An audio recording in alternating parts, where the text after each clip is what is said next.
Halo teman-teman sekalian, kita mulai kelas kita ya.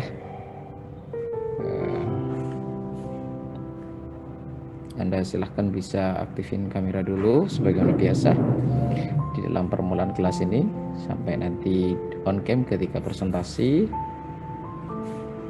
Dan oke. Sekali lagi teman-teman boleh bisa on cam ya. Biar pagi yang cerah ini kita bisa bertatap muka. Baik, bismillahirrahmanirrahim. Assalamualaikum warahmatullahi wabarakatuh. Waalaikumsalam warahmatullahi wabarakatuh. Alhamdulillahirabbil alamin wassalatu wassalamu ala asrofil anbiya wal mursalin sayyidina wa maulana Muhammadin wa ala alihi wa sahbihi ajma'in. Qala rabbi sholli sadri wa yassir li amri wa hlul 'uqdatam min lisani yafqahu qawli, amma ba'du. Sekali lagi teman-teman yang ketua kelas diingetin ke anggota kelasnya untuk segera bisa masuk Zoom. Dari 90 mahasiswa baru 46 orang atau 45 orang yang ada di Zoom ya. Jadi teman-teman sekalian, untuk ketua kelas agar mengingatkan teman-teman yang ada di kelas untuk segera masuk Zoom ya. Dan teman-teman yang masih off cam, sekali lagi yuk, sebentar aja ya, di pembukaan saja. Nanti on cam lagi, off cam lagi di ketika penjelasan atau ketika presentasi. Oke. Teman-teman sekalian, hari ini kita akan berbicara teori yang sangat penting sebagai sebentuk kritik terhadap Islam. Tentu kritik terhadap Islam dalam konteks ini dari perspektif sosial ya, dari perspektif sosial. Kita akan bicara tentang Islam dan Weber. Weber ini kita sudah bicarakan baik di sosiologi agama, teorinya kemarin kita sudah bicarakan, paling tidak kira-kira bahwa secara garis besar nanti perspektif Weber ketika melihat Calvin itu digunakan oleh dia untuk melihat Islam. Dan itu kesalahan fatal dia yang pertama. Tetapi apakah penjelasan Weber itu tidak ada manfaatnya untuk Islam? Mari kita lihat nanti setelah ini ya, teori-teori ini. Semoga teman-teman presentator hari ini bisa menjelaskan dengan baik, dan saya berharap bisa merujuk ya terhadap tulisannya Brian Stirner tentang Islam and Weber. Semoga nanti bisa merujuk ke sana sehingga poin-poinnya sudah bisa didapat ya. Oke, teman-teman sekalian, siapa yang presentasi hari ini? Kelompok kelas A, Hernisa, Alwin, Nugra, dan Alvita. Yang mana orangnya Mbak Nisa? Halo teman-teman kelas A dulu dong. Yuk. Ke siapa saya harus ngasih host? Halo, Kak. Halo, siapa ini? Alwin, Kak. Maaf nggak bisa on cam, sinyalnya nggak stabil ya, Kak. Oke. Win, siapa yang mau menjadi host, Win? Anugerah nanti yang share screen, Mbak. Mana Anugerah? Halo Anugerah, yuk biar tidak terlalu lama loh di Zoom ya. Saya. Halo Anugerah. Halo, tes. Kedengaran Mana orangnya? Oke, siap. Baik, saya cari dulu. Ini masih 60 orang ya, teman-teman ketua kelas. Please, teman-teman yang lain segera bisa untuk segera masuk ya.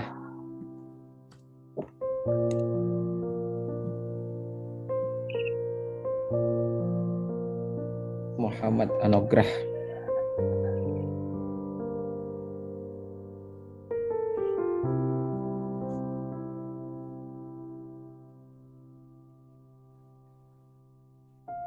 Silakan, Muhammad Anugrah sudah saya jadikan host.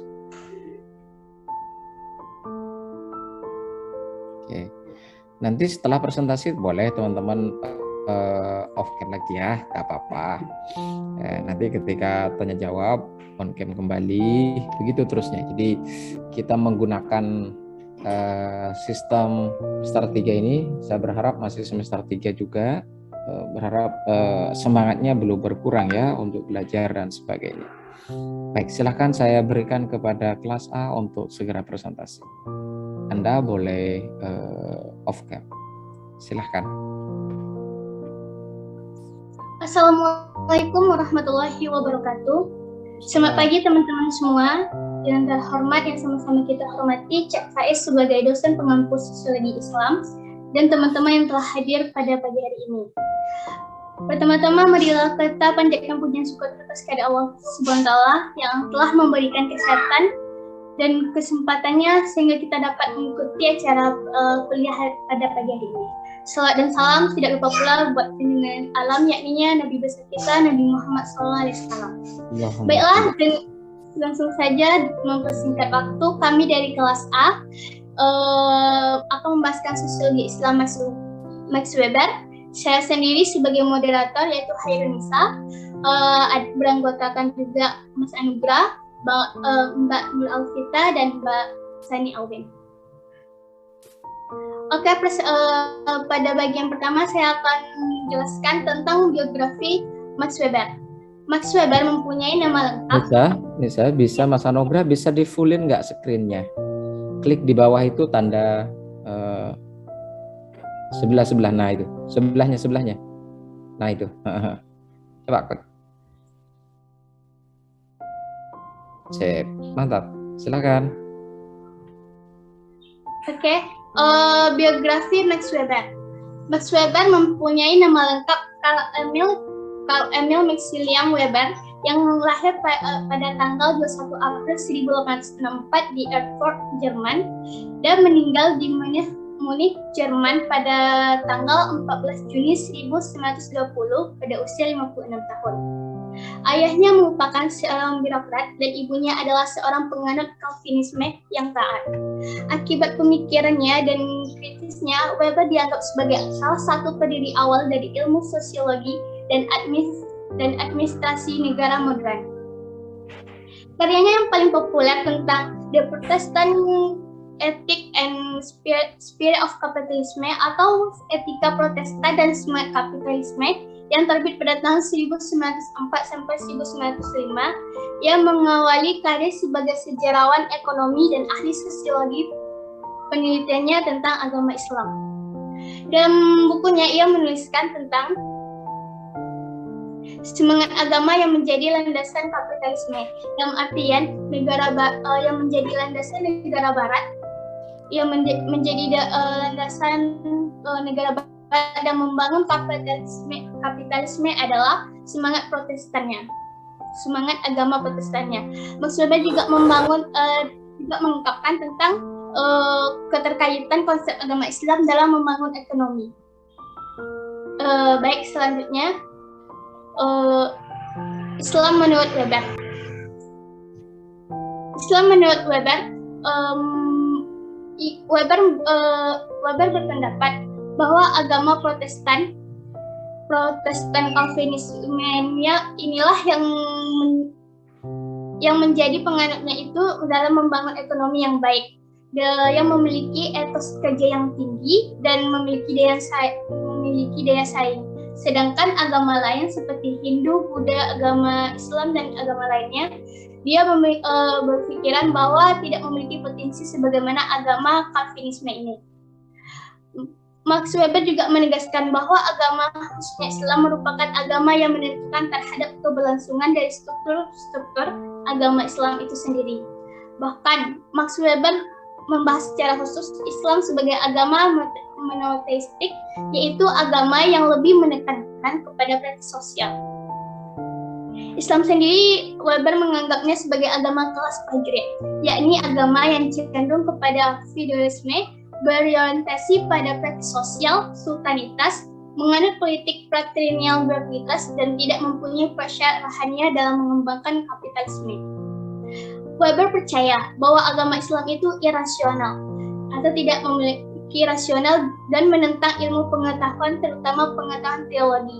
Karenanya bertentangan dengan kapitalisme yang berdasarkan pada rasionalisme. Dalam artian, kapitalisme ini menjadi landasan bahwa kapitalisme memiliki berdasarkan rasional atau menggunakan akal, sedangkan agama Islam itu tidak berlandaskan dengan akal pikiran.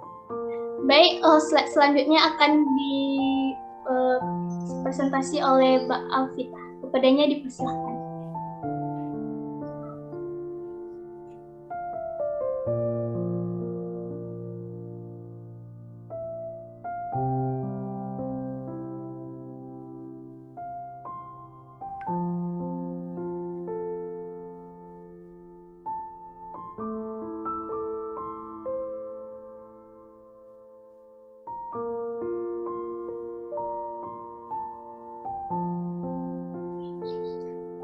Kepada Mas Anugrah, boleh terlebih dahulu mempresentasikannya.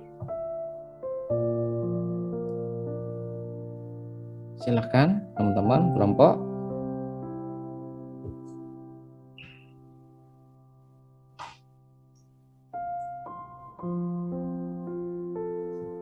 Baik, saya langsung cover ya.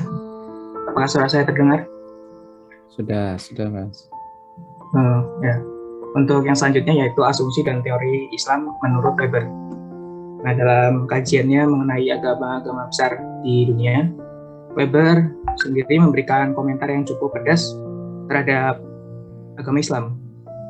Dan secara eksplisit juga Weber menyatakan bahwa Islam merupakan religion of warrior di satu sisi, dan agama anti duniawi di sisi yang lain juga. Hal ini didasarkannya pada dua hal yang berseberangan dalam Islam, ini kentalnya sisi sensualitas berikut duniawi yang bernegasi dengan dimensi sofistik yang ada di dalamnya. Dan menurut Weber, kentalnya dimensi sensualitas dan duniawi dalam Islam disebabkan oleh penetrasi agama Islam di dalam kehidupan politik. Weber mengatakan bahwa muatan sosial ekonomi yang terdapat di Al-Quran ditafsirkan kembali melalui gagasan jihad atau di sini perang suci, berupa pencarian lahan-lahan baru yang dimaknai dengan ekspansi. Hal ini yang kemudian mentransformasi Islam sebagai agama prajurit nasional Arab. Lalu dimensi sensualitas yang dimaksud Weber itu terwujud pada besarnya hasrat prajurit Islam terhadap para wanita janda yang ditinggal mati para prajurit lawan dalam perang. Sedangkan dimensi duniawi secara spesifik disebut sebagai bentuk kemewahan personal dalam Islam yang ditunjukkan juga pada kesenangan para muslim untuk tampil mewah di hadapan publik. Namun pada ranah yang berlainan pula, sisi kontradiktif Islam sebagai agama anti duniawi dinyatakan oleh Weber sebagai konsekuensi logis dari dimensi sofistik yang termuat di dalamnya. Para sufi ini dicirikan sebagai sosok yang memiliki sifat pasif dan apatis terhadap permasalahan duniawi, dan mereka sekedar berorientasi pada hal-hal yang bersifat eskatologis dan keukhrawian atau akhirat. Weber juga mengatakan bahwa para sufi gemar melakukan pemborosan. Atas argumen yang dikemukakan Weber membuatnya melakukan penyangkalan akan Islam. Untuk hal-hal pemborosan yang dilakukan sufi itu semisal pembangunan makam-makam para orang-orang yang dianggap suci seperti itu, dan pelaksanaan ritual-ritual yang memakan banyak biaya. Nah, atas argumen yang barusan dikemukakan Weber membuatnya melakukan penyangkalan akan Islam sebagai agama keselamatan.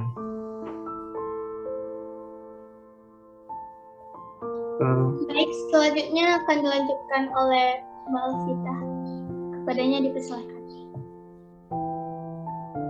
Baik, apakah suara saya terdengar? Sudah Mbak, sudah, silakan. Bagi Weber, kedua karakteristik Islam yaitu dimensi sensibilitas ditegaskan memiliki potensi bagi kembangnya nihilisme. Dan kata lain, Weber Islam agama yang kontragesif atau anti kemajuan. Karena dimensi irasionalitas dalam Islam berupa kemewahan personal oleh kelas prajurit dan apatisme duniawi serta pemborosan tidak rasional oleh kaum sufi dinilai bertak dengan spirit asketisme yang nanti akan melahirkan kapitalisme. Slide selanjutnya.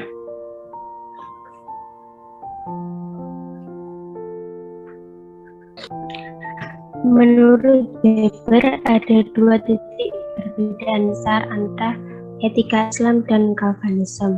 Etika Islam tidak mengajarkan harta kaya sebagai kemungkinan tanda penyelamatan, karena agama Islam menolak gagasan bir sebagai sebagaimana yang telah dipersepsikan Calvinisme. Benar, antara Islam dan kapitalisme diangankan Weber memiliki kemiripan. Keduanya sama-sama menghargai kebebasan individu. Tapi etika hidup Calvinisme bukan saja memaafkan, tapi juga membenarkan upah eksploitatif untuk menjamin ketinggian produktivitas dan menekankan pelayanan yang penuh ketaatan dan barang majikan sebagai jalan keselamatan kaum buruh. Berbeda jauh dengan nilai Islam yang tidak memperkenankan eksploitasi terhadap si miskin oleh kaum si kaya, dalam agama sendiri tidak membiarkan aman kepada orang yang memiliki tabungan masih dan atas dan tidak mempertimbangkan konsekuensi dari tindakannya. Islam sendiri memang mengharamkan jor-joran konsumsi pribadi yang tradisional, tapi itu Islam memuji sebagai mencapai bagian ritual. Seperti yang kita tahu, kekayaan di dalam merupakan amanat atau bukti yang sebenarnya bisa dinikmati juga, terutama oleh kaum yang membutuhkan. Baik, selanjutnya akan dijelaskan oleh Mbak Sani Awin, kepadanya dipersilahkan. Baik, terima kasih ya. Sebelumnya suara saya sudah terdengar. Baik, langsung saja. Kritik pada teori Islam Weber. Kritikan Weber terhadap Islam juga menuai banyak kritik atau banyak penolakan keras atas pemikirannya. Turner mengatakan bahwa Weber itu tidak menekuni agama Islam secara mendalam, mendetail. Dengan begitu, masih banyak paham-paham yang ditinggal Weber. Tokoh Indonesia pun ikut mengkritik, yaitu Taufiq Abdullah. Dia mengungkapkan bahwa agama tidak sekedar gejala sosiologis yang bisa dikategorikan begitu saja menurut seorang pengamat. Sebab bagi penganutnya, agama menyangkut masalah makna sebagai landasan untuk melihat dan mengerti realitas. Seperti yang kita ketahui bahwa agama itu kan merupakan elemen kunci ya dalam masyarakat. Jadi dalam perkembangan masyarakat pun agama tidak tertinggal ya. Okay, next. Faktual. Beragam argumen Weber mengenai Islam di atas menuai penolakan keras seorang sosiolog kenamaan Inggris, yaitu Birmingham, Brian S. Turner. Nah, Turner ini menuduh Weber sebagai seorang orientalis, yakni mereka para intelektual barat yang berbagai karyanya tidak lepas dari sentimen perang salib. Hal tersebut mengingat kentalnya muatan kebencian Weber dalam ulasan mengenai Islam. Pertama, Turner menyatakan bahwa kajian para intelektual barat mengenai Islam didasarkan pada referensi yang terbatas, berikut telah mengalami kejenuhan. Kedua, senada dengan Schroeder, Turner mengatakan bahwa Weber tidak menekuni Islam secara mendalam. Dengan demikian, wajar bila mana banyak sisi mengenainya yang terlewatkan. Perihal yang terpenting lagi adalah Turner menegaskan bahwa Weber merupakan satu-satunya ilmuwan sosial yang mengingkari metodenya sendiri, Verstehende, dalam kajiannya mengenai Islam. Baik, next, Mas. Oke, terima kasih. Stay healthy and be happy. Saya kembalikan. Teman-teman kelas A, poin-poinnya sudah dapat. Sayang mungkin nanti di penjelasan belum, bisa jadi teman-teman belum memahami ya, karena belum diperjelas setiap poinnya. Hanya saja sudah masuk, hampir semua poin sudah masuk di situ. Oke, bagus. Silahkan sekarang kelas B. Kelas B, siapa kelas B yang akan presentasi? Untuk kelas B yang presentasi saya sendiri, Jana sama siapa? Vina dan Rohan. Untuk moderator saya dan untuk share screen-nya Mas Rohan. Monggo hostnya bisa dialihkan. Oke, Mas Anugrah, host bisa dialihkan ke Mas Rohan ya. Cari aja di partisipan nama Rohan, klik make a host. Halo Rohan Wahyudi namanya. Saya kan itu udhul jannah. Ke siapa yang benar? Udhul jannah, Pak. Mas Anugrah bisa dialihkan ke udkhulil jannah. Oh, ini ada dua ini. Hah? Ada dua, udkhulil jannah. Yang mana ya? Udkhulil jannah yang mana? Yang nggak pakai al-faradis, Pak. Oh, siap. Yang tidak ada kata al-faradisnya.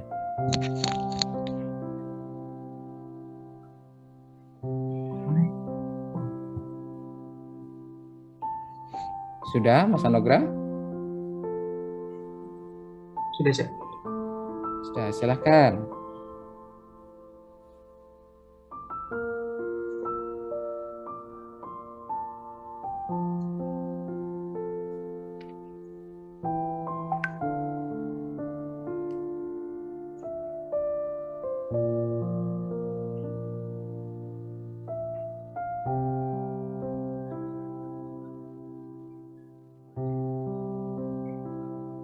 Apakah sudah kelihatan?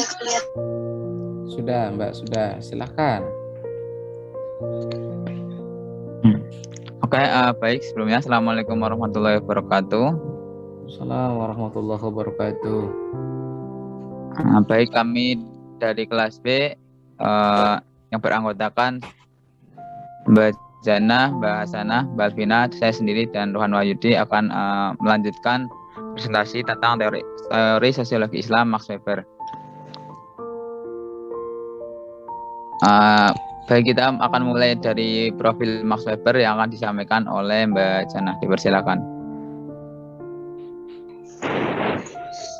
Assalamualaikum warahmatullahi wabarakatuh. Saya di sini ingin menjelaskan tentang biografi Max Weber. Nama lengkapnya adalah Maximilian Weber, lahir di Jerman, Erfurt 21 April 1864 dan meninggal di Jerman, Munchen 14 1920. Mbak Jana itu kan pakai dua ya, pakai dua. Jadi satunya di mute dulu, satunya di mute biar tidak menggema. Satunya di mute, satunya enggak.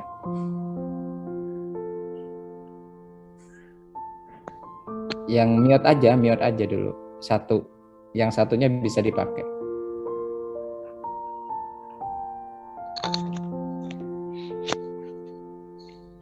Biar tidak menggema.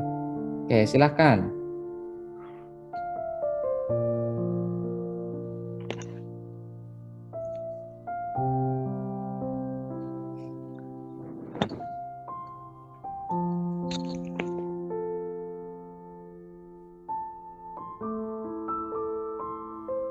Oke.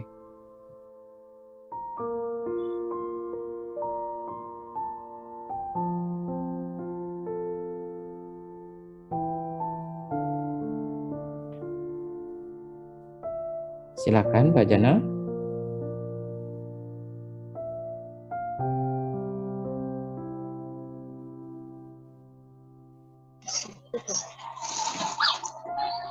Oke.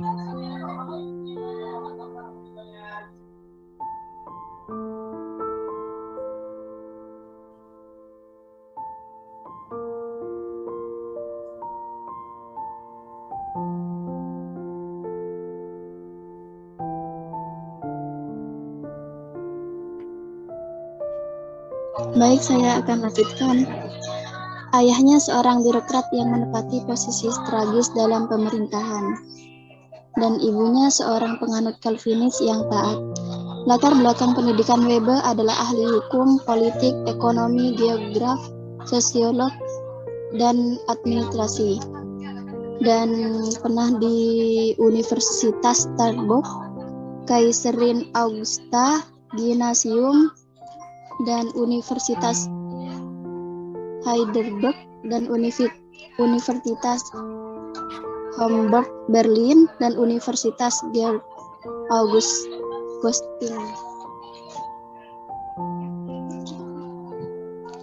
Selanjutnya akan saya serahkan kepada Mas Yusuf. Baik, di sini saya akan mencoba menjelaskan tentang Islam menurut Weber yang tadi sebenarnya sudah disinggung oleh dari kelompok kelas A mengenai Islam menurut Weber.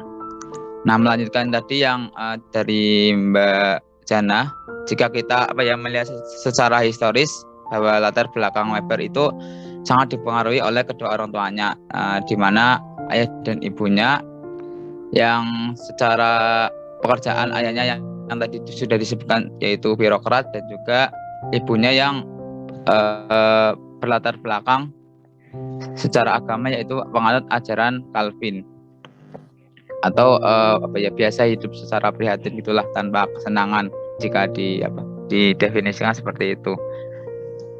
Jadi dapat disimpulkan ayahnya seorang yang mementingkan duniawi dan ibunya yang banyak tertuju pada aspek akhirat. Nah, dalam perjalanan hidupnya, Weber menghasilkan karya yang paling terkenal yaitu tadi yang sudah disebutkan, The Protestant Ethic and Spirit of Capitalism. yang berisikan tentang penelitiannya mengenai hubungan etika keagamaan dengan semangat kapitalisme. Nah, secara spesifik, buku ini itu membahas tentang keterkaitan antara etika Protestan dengan semangat kapitalisme. Nah, semangat kapitalisme ini nantinya ada kaitannya dengan pandangan Weber tentang agama. Nah, menurut Weber ini keliru jika dikatakan bahwa kapitalisme ini berkembang dengan pesat, yaitu dengan menyingkirkan nilai-nilai agama dan moralitas. Nah, justru menurut Weber itu sebaliknya. Jadi agama itu menjadi sumbu utama dalam menyuluh api semangat kapitalisme. Keberhasilan kapitalisme tak lain dipengaruhi oleh semangat dari nilai-nilai agama yang mendorong seseorang untuk menjadi kapitalis. Hal itu dijelaskan dalam karya masterpiece-nya itu, yaitu The Protestant Ethic and the Spirit of Capitalism. Nah, dalam karya tersebut Weber berhasil memberikan pemahaman bahwa agama, yaitu yang tadi, memiliki kontribusi yang besar dalam mengembangkan perilaku ekonomi masyarakat, khususnya kapitalisme. Weber berhasil menunjukkan bahwa perubahan masyarakat Barat menuju kemajuan ekonomi tidak hanya disebabkan oleh kelompok bisnis dan pemodal. Terus untuk Islam sendiri, Weber itu menurut Weber itu Islam itu ditafsirkan secara faktual dan lemah, berbeda dengan latar belakang dia, yaitu seorang Calvinis yang dituangkan dalam karya yang digarap dengan sangat apik, yaitu yang tadi The Protestant Ethic. Nah, sedangkan Weber ini sebenarnya sudah berusaha untuk menghasilkan karya tentang Islam, tetapi dia sudah meninggal sebelum karyanya itu sudah lengkap lah, gitulah. Jadi Weber menilai Islam tidak memiliki potensi sebagaimana ajaran Calvinis. Itu sih. Terus sesuai referensi yang saya baca itu merujuk pada sikap asketisme, atau bisa kita katakan zuhud itu sebagai hasil akhir dari karya The Protestant. Maka Weber menyatakan bahwa di dalam Islam tidak dapat tumbuh kapitalisme rasional di dalam masyarakat budaya Islam. Pandangan Weber mengenai Islam juga dipengaruhi tesa Protestannya yang memandang Islam sebagai lawan Puritanisme. Bagi Weber, Islam bersemangat hedonis murni yang mengutamakan kesenangan dan kebahagiaan dalam hidup, khususnya terhadap wanita, kemewahan harta benda. Mengingat kemudahan yang diberikan oleh etika Quran, tidaklah terdapat pertentangan antara perintah-perintah moral dan duniawi. Terus sebenarnya ada pandangan Weber tentang etika Islam, mungkin nanti akan disampaikan oleh bagian terakhir, itu nanti disampaikan oleh Mbak Vina atau Mas Rohan tadi. Sebenarnya mungkin nanti bisa disinggung di situ. Nah, mungkin itu saja dari saya. Silakan dilanjut ke Mbak Vina. Terima kasih.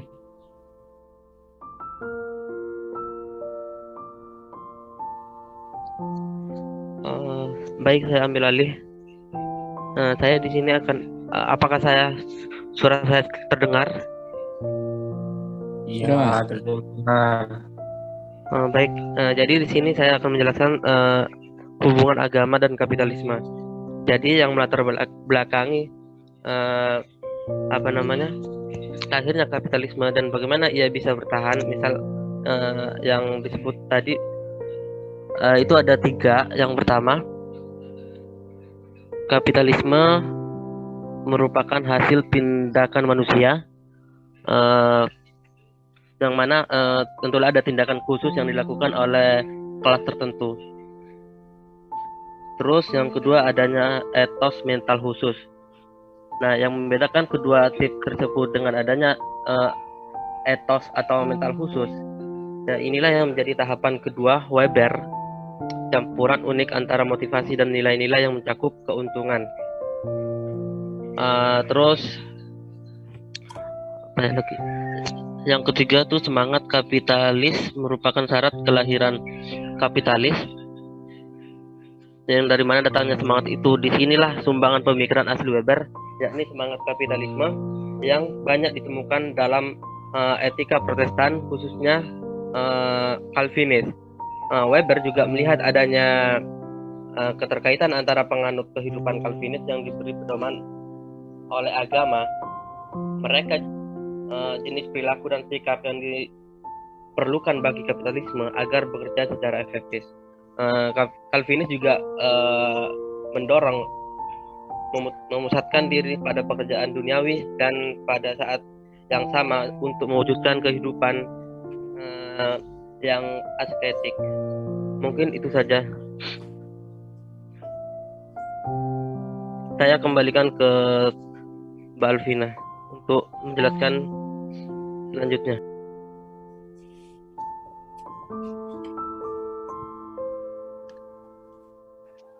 Baik, selanjutnya adalah Max Weber secara khusus mengatakan bahwa Islam sebagai agama monoteistik yang lebih menekankan kepada adanya prestis sosial. Nah, dan hal ini itu sangat berbeda sekali dengan Calvinis Puritan. Islam tidak memiliki afinitas teologis dengan pengembangan kapitalisme. Dalam konteks ini, Weber ini berpendapat ini adalah merupakan sifat alami institusi politik Muslim yang patrimonial yang menghalangi munculnya prakondisi kapitalisme, yakni hukum rasional, pasar kerja bebas, kota yang otonom, ekonomi uang, dan kelas berjuis. Semua prakondisi kapitalisme rasional modern di Barat ini faktanya tidaklah muncul pada masyarakat Islam Timur Tengah. Selanjutnya, pandangan Max Weber terhadap Islam tersebut disebabkan karena ia tidak benar-benar meluangkan waktunya dalam mengkaji Islam. Taufik Abdullah mengatakan lebih jauh bahwa Max Weber ini adalah seorang anak Eropa yang kagum terhadap peradaban dan juga seorang intelektual yang terpengaruh kajian orientalisme. Di masa-masa awal yang sebagian besar masih dihinggapi suasana perang salib, hingga Weber ini bias dalam melihat Islam. Padahal pada kenyataannya, Islam ini menganjurkan penganutnya untuk bekerja keras untuk memperoleh kehidupan dunia sekaligus akhirat. Dalam Islam, antara kehidupan dunia dan akhirat ini harus seimbang. Bahkan pekerjaan dunia yang diniatkan untuk memberikan nafkah kepada keluarga itu juga dinilai ibadah yang besar pahalanya di sisi Allah. Selanjutnya akan disampaikan oleh presentator berikutnya.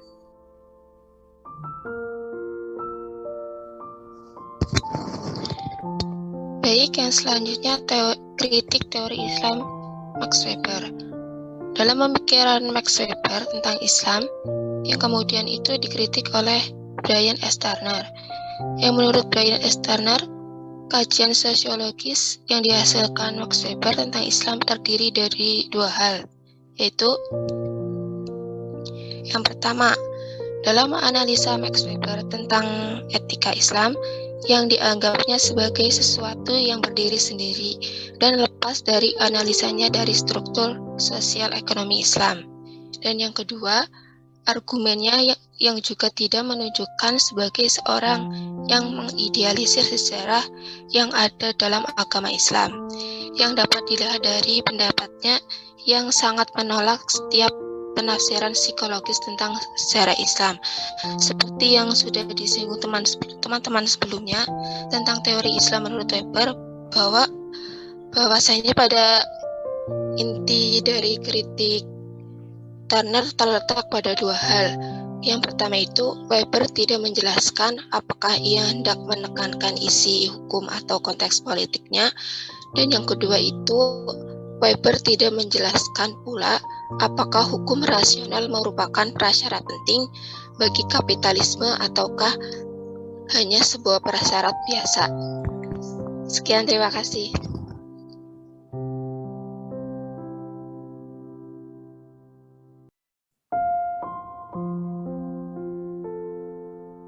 Baik, mungkin itu dari kelas B mengenai presentasi tentang Weber. Saya kembalikan kepada Kak Faiz dan kelas selanjutnya. Terima kasih. Wassalamualaikum warahmatullahi wabarakatuh.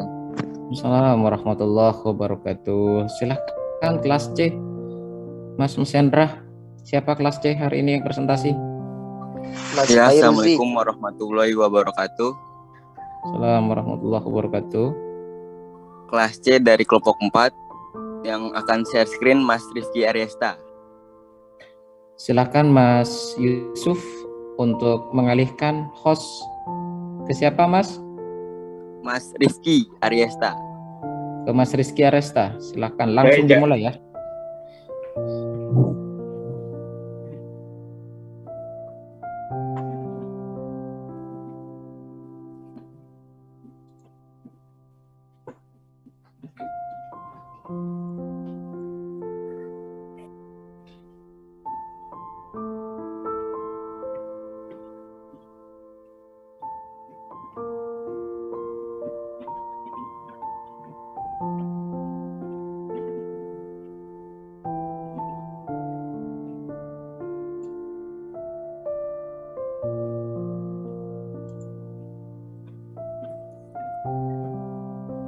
Ya, kami dari kelas C yang beranggotakan Muhammad Rifki Aryesta, Zaini Rofifatun Naifah, Anissa Istilqomah, Zidan Nurgifari, dan Muhammad Farul Cirfai. Saya sendiri sebagai moderator.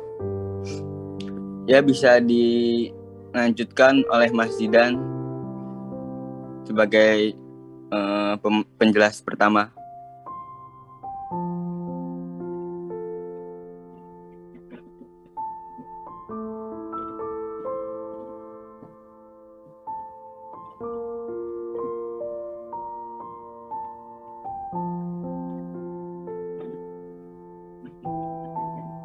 Oke, baik. Assalamualaikum warahmatullahi wabarakatuh. Saya akan membacakan profil Max Weber. Max Weber lahir di Erfurt, Jerman pada tanggal 21 April 1864 dan meninggal dunia di Munich 56 tahun kemudian pada tanggal 21 Juni 1920. Max Weber adalah seorang ahli ekonomi politik dan sosiolog modern. Weber berasal dari kalangan keluarga kelas menengah. Ayahnya merupakan seorang birokrat yang menempati posisi penting dan menjadi bagian dari kekuasaan politik yang mapan. Ketika berumur 18 tahun, Weber belajar di Universitas Heidelberg dan menjadi sarjana hukum di sana.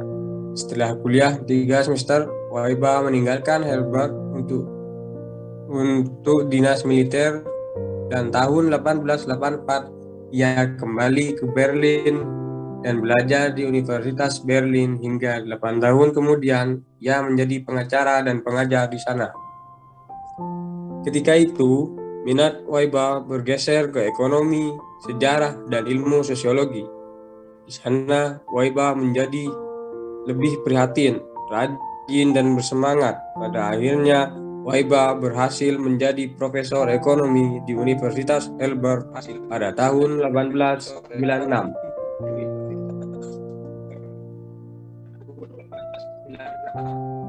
Untuk slide selanjutnya, saya persilahkan kepada Mbak Anis.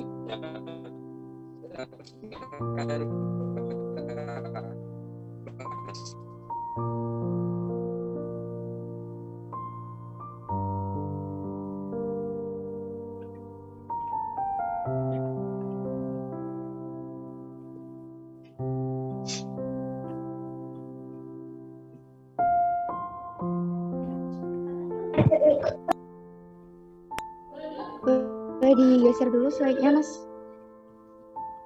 Udah.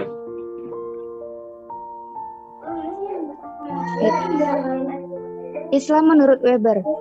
Secara eksplisit, Weber menyatakan bahwa Islam merupakan religion of warrior atau agama prajurit perang. Di sisi lain, Weber menyatakan bahwa Islam adalah agama anti dunia.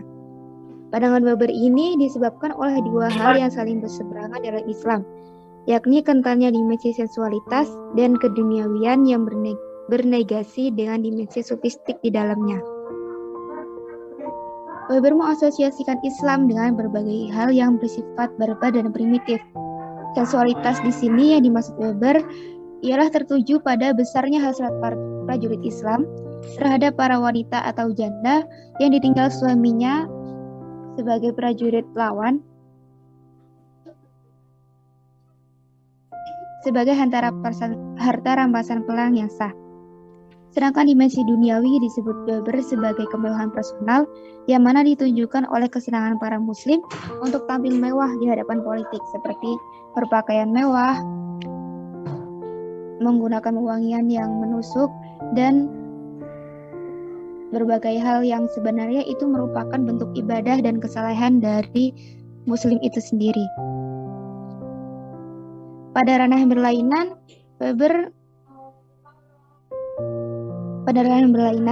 sisi kontradiktif Islam sebagai agama anti duniawi dinyatakan Weber sebagai konsekuensi logis dari dimensi sufistik yang termuat di dalamnya. Berbeda halnya dengan sifat dan corak pemikiran kasta prajurit, para sufi dicirikan oleh Weber dengan sikapnya yang pasif dan apatis terhadap berbagai persoalan duniawi. Mereka sekedar berorientasi pada hal-hal yang bersifat akhirat. Tentunya, hal tersebut berimplikasi pula pada pelanggengan kekuasaan yang dimiliki sultan atau raja, mengingat ketidaktertarikan para sufi terhadap beragam isu politik yang tengah hangat dibicarakan. Di sisi lain, Weber turut mengutarakan bahwa sufi gemar melakukan pemborosan, misalnya membiayai pembangunan makam orang-orang yang dianggap suci, serta menggelar beragam bentuk perayaan sufi yang menelan biaya besar. Selanjutnya akan dijelaskan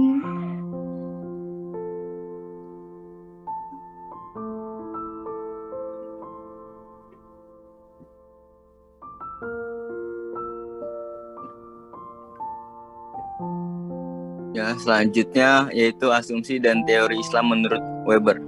Yang pertama itu Islam dalam pandangan Weber adalah sebuah agama monoteistik.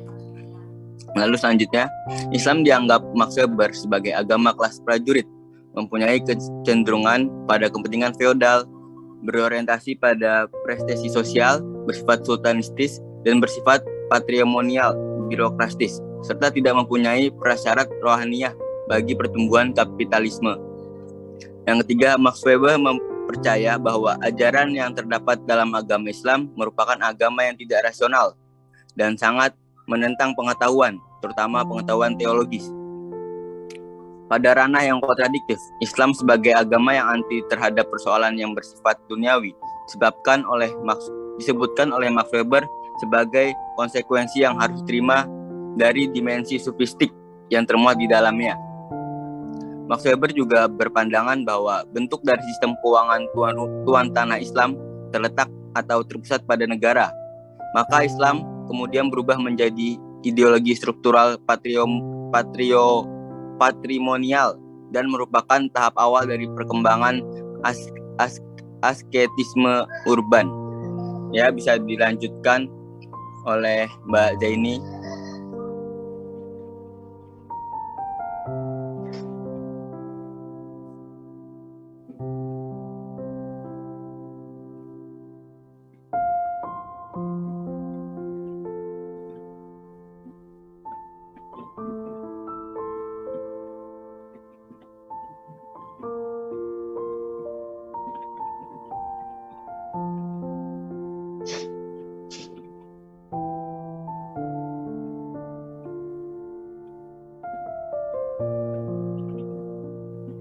Silakan teman-teman menani kelas C.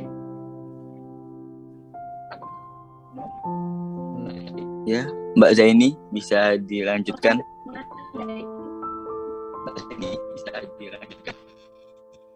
Selanjutnya, kritik pada teori Islam. Menurut Brian Esdona, Max Weber tidak menjelaskan apakah ia hendak menekankan hukum atau konteks politiknya. Brian Esdona pun menambahkan bahwa sifat hukum Islam secara sosiologis sangat penting dibandingkan dengan konsep patrimonial di dalam pelaksanaan hukum. Yang kedua, Max Weber tidak menjelaskan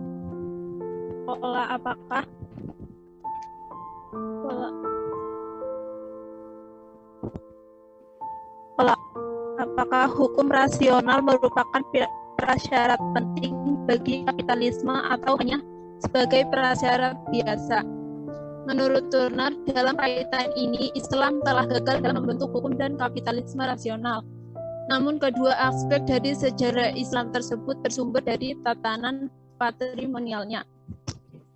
Yang ketiga, terkait anggapan Weber mengenai Islam sebagai agama prajurit perang,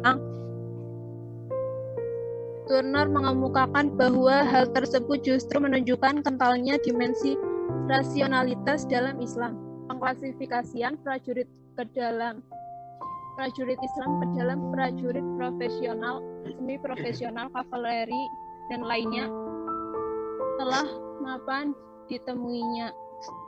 Yang keempat, Islam dalam pandangan Max Weber adalah sebuah agama monoteistik. Menurut Turner, semua prakondisi kapitalisme rasional modern di Barat ini faktanya tidaklah muncul di masyarakat Islam Timur Tengah. Yang terakhir, menurut Brian S. Turner, analisa Max Weber tentang etika Islam dianggapnya sebagai sesuatu yang berdiri sendiri dan lepas dari analisisnya dari struktur sosial ekonomi Islam. Kedua, argumennya tidak menunjukkan sebagai seorang yang mengidealisasi sejarah yang ada dalam agama Islam. Menurut Brian S. Turner, bisa dilihat pendapat Weber yang menolak atas penafsiran psikologis atau sejarah Islam. Dalam hal ini, Weber mengatakan bahwa Islam sebagai agama perorangan tidak menghalangi industrialisasi bangsa Tartar di pegunungan Kalkulus Rusia adalah para penguasa modern, tetapi oleh negara Islam bertumpu pada struktur keagamaan pembesar formal serta berbagai jurisprudensinya.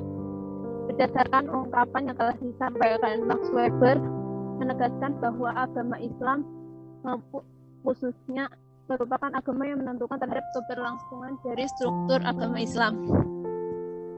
Kesimpulan dari presentasi kelompok kami yaitu dari berbagai argumen yang telah disampaikan tadi, dapat disimpulkan bahwa kajian Weber mengenai Islam tak lagi menemui relevansinya di era kontemporer saat ini. Sekian. Selanjutnya saya kembalikan kepada moderator.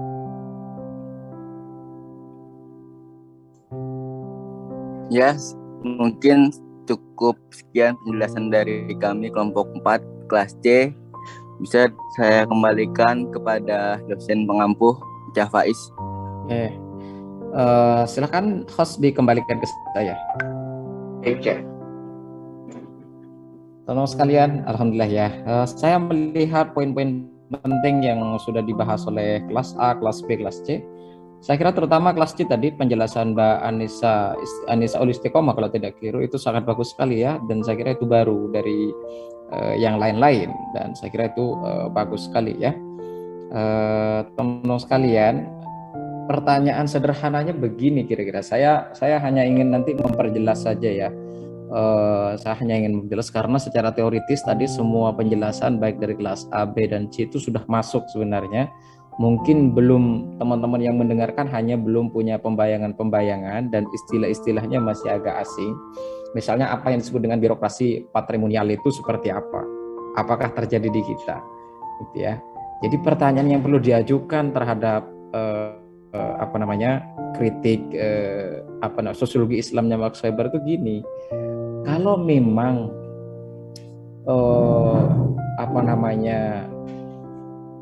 kritik Weber itu fatal dan salah terhadap Islam,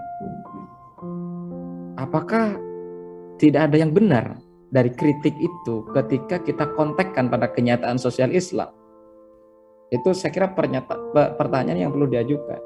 Apakah ini kan kritik Weber ini sudah Islam yang dilihat oleh Weber sudah banyak dikritik, bahkan digagalkan, bahkan dalam logika-logika metodologis hampir bisa dipastikan bahwa apa yang dikatakan Weber itu dan metodologinya itu rotok-rotok keliru gitu. Cuma pertanyaannya, apakah tidak ada yang benar dari kritik Weber itu ketika kita kontekkan pada kenyataan Islam? Nah, ini pertanyaan saya kira perlu kita renungkan ya. Baik teman-teman sekalian, saya akan memperjelas saja definisi-definisi istilah, saya tidak akan memperbanyak. Cuma kita coba kritik Weber ini kita renungkan ke dalam diri kita ya, ke dalam kenyataan di dalam sosial Islam itu sendiri, dan nanti kritik di akhir itu kenapa misalnya Weber gagal nanti kita bicarakan lebih jauh. Baik teman-teman sekalian, semoga Anda masih semangat ya untuk menyimak ya teman-teman sekalian. Oke.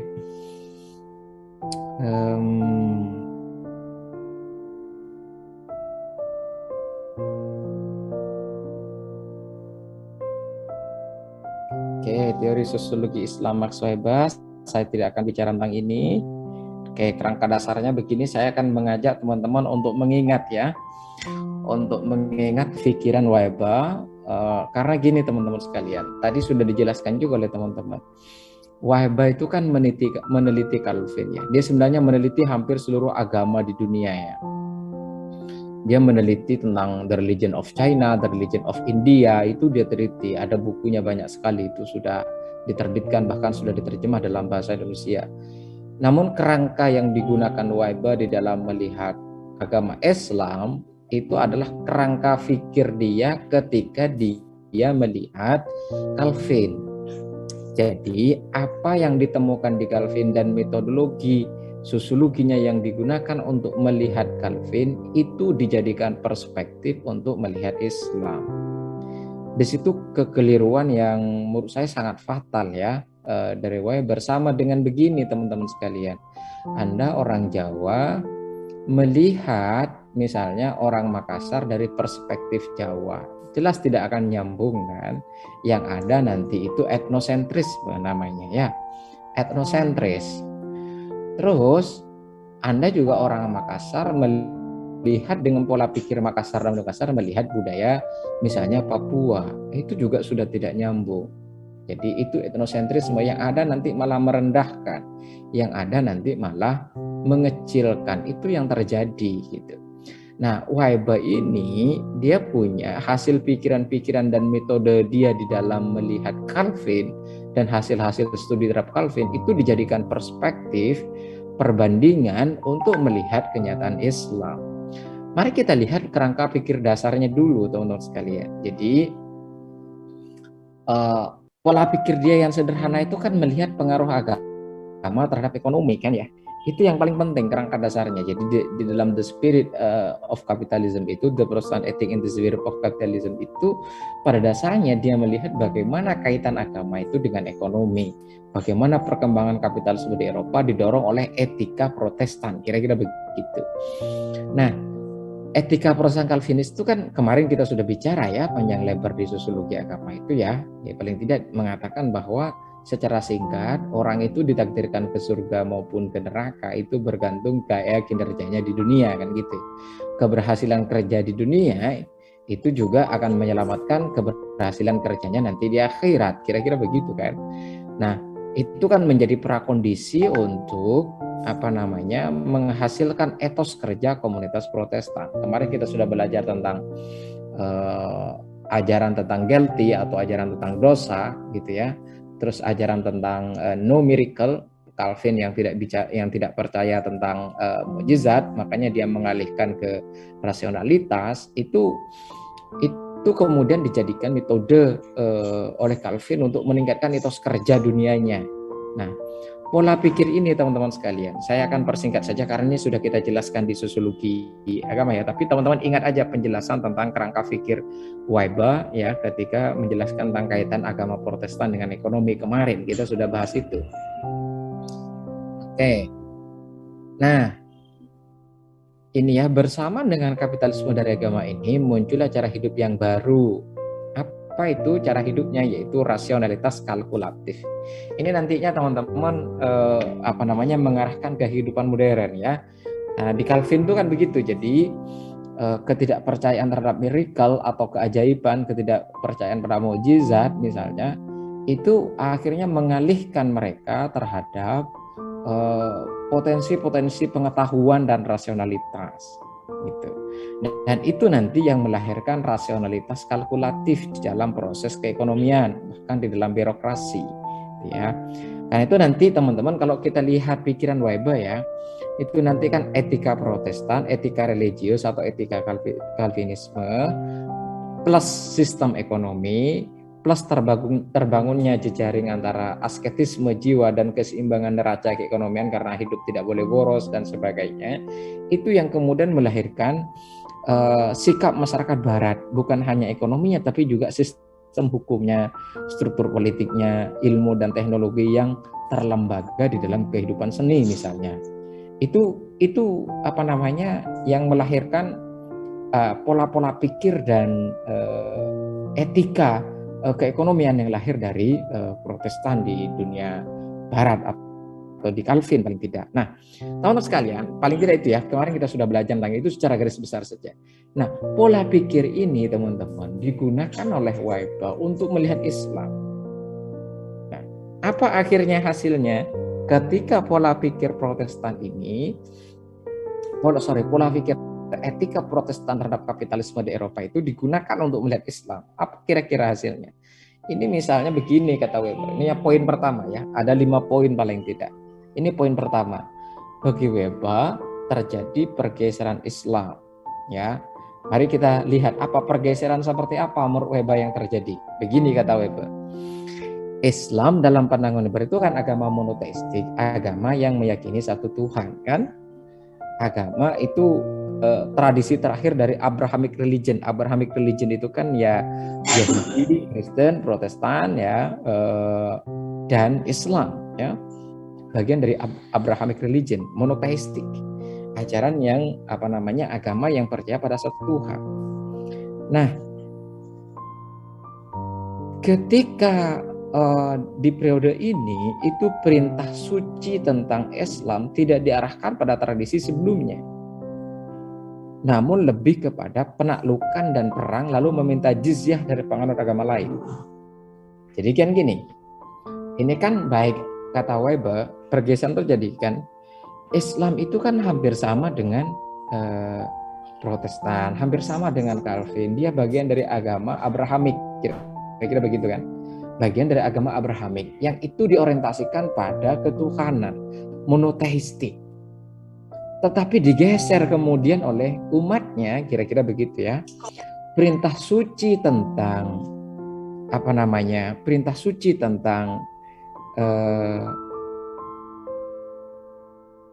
Islam, perintah suci tentang Islam di mana dia percaya pada monoteisme itu digeser oleh umatnya itu pada proses-proses penaklukan, terutama di awal-awal penyebaran Islam, misalnya setelah Nabi Muhammad wafat gitu ya, ekspansi Islam ke berbagai daerah dan penaklukan daerah oleh Islam itu dilakukan. Lalu setelah ditaklukkan, Islam ini meminta kompensasi jizyah, termasuk harta rampasan perang juga diambil di sana.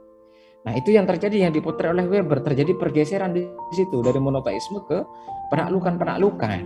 Itu satu. Akhirnya apa yang terjadi? Akhirnya Islam mengalami pergeseran menjadi agama yang lebih mementingkan prestis sosial. Tadi teman-teman itu bukan praktis ya, tapi prestise sosial. Apa itu prestise sosial? Prestis itu semacam kelas sosial, semacam keberhargaan sosial, gitu ya. Jadi kalau kamu punya mobil Pajero itu lebih prestis daripada mobil Brio, misalnya kayak gitu. Kamu punya motor yang lebih bagus itu lebih prestis dari motor di bawahnya, namanya prestise sosial. Nah, dari pergeseran ini teman-teman, akhirnya Islam itu yang monoteisme tadi itu bergeser kata Weber ke prestis sosial. Ukurannya apa? Ukurannya Islam itu keras. Apa ukuran keras itu? Menaklukkan daerah-daerah, memerangi daerah-daerah. Dan itu tidak kita bisa tolak. Benar nggak terjadi itu? Benar juga. Amr bin As misalnya menaklukkan Mesir, kemudian ekspansi ke berbagai daerah penyebaran Islam masa Umar bin Khattab. Itu kan juga harus diakui terjadi. Ekspansi penaklukan itu terjadi. Nah, yang dilihat Weber kan penaklukannya ya, soal bagaimana metodenya itu kan hal lain ya. Dan dalam perspektif Islam itu nanti metodenya beda. Ukuran yang kedua apa pergeseran prestise sosial itu selain keras? Ukuran yang kedua adalah hedonis. Coba teman-teman sekalian lihat bagaimana sejarah-sejarah Islam.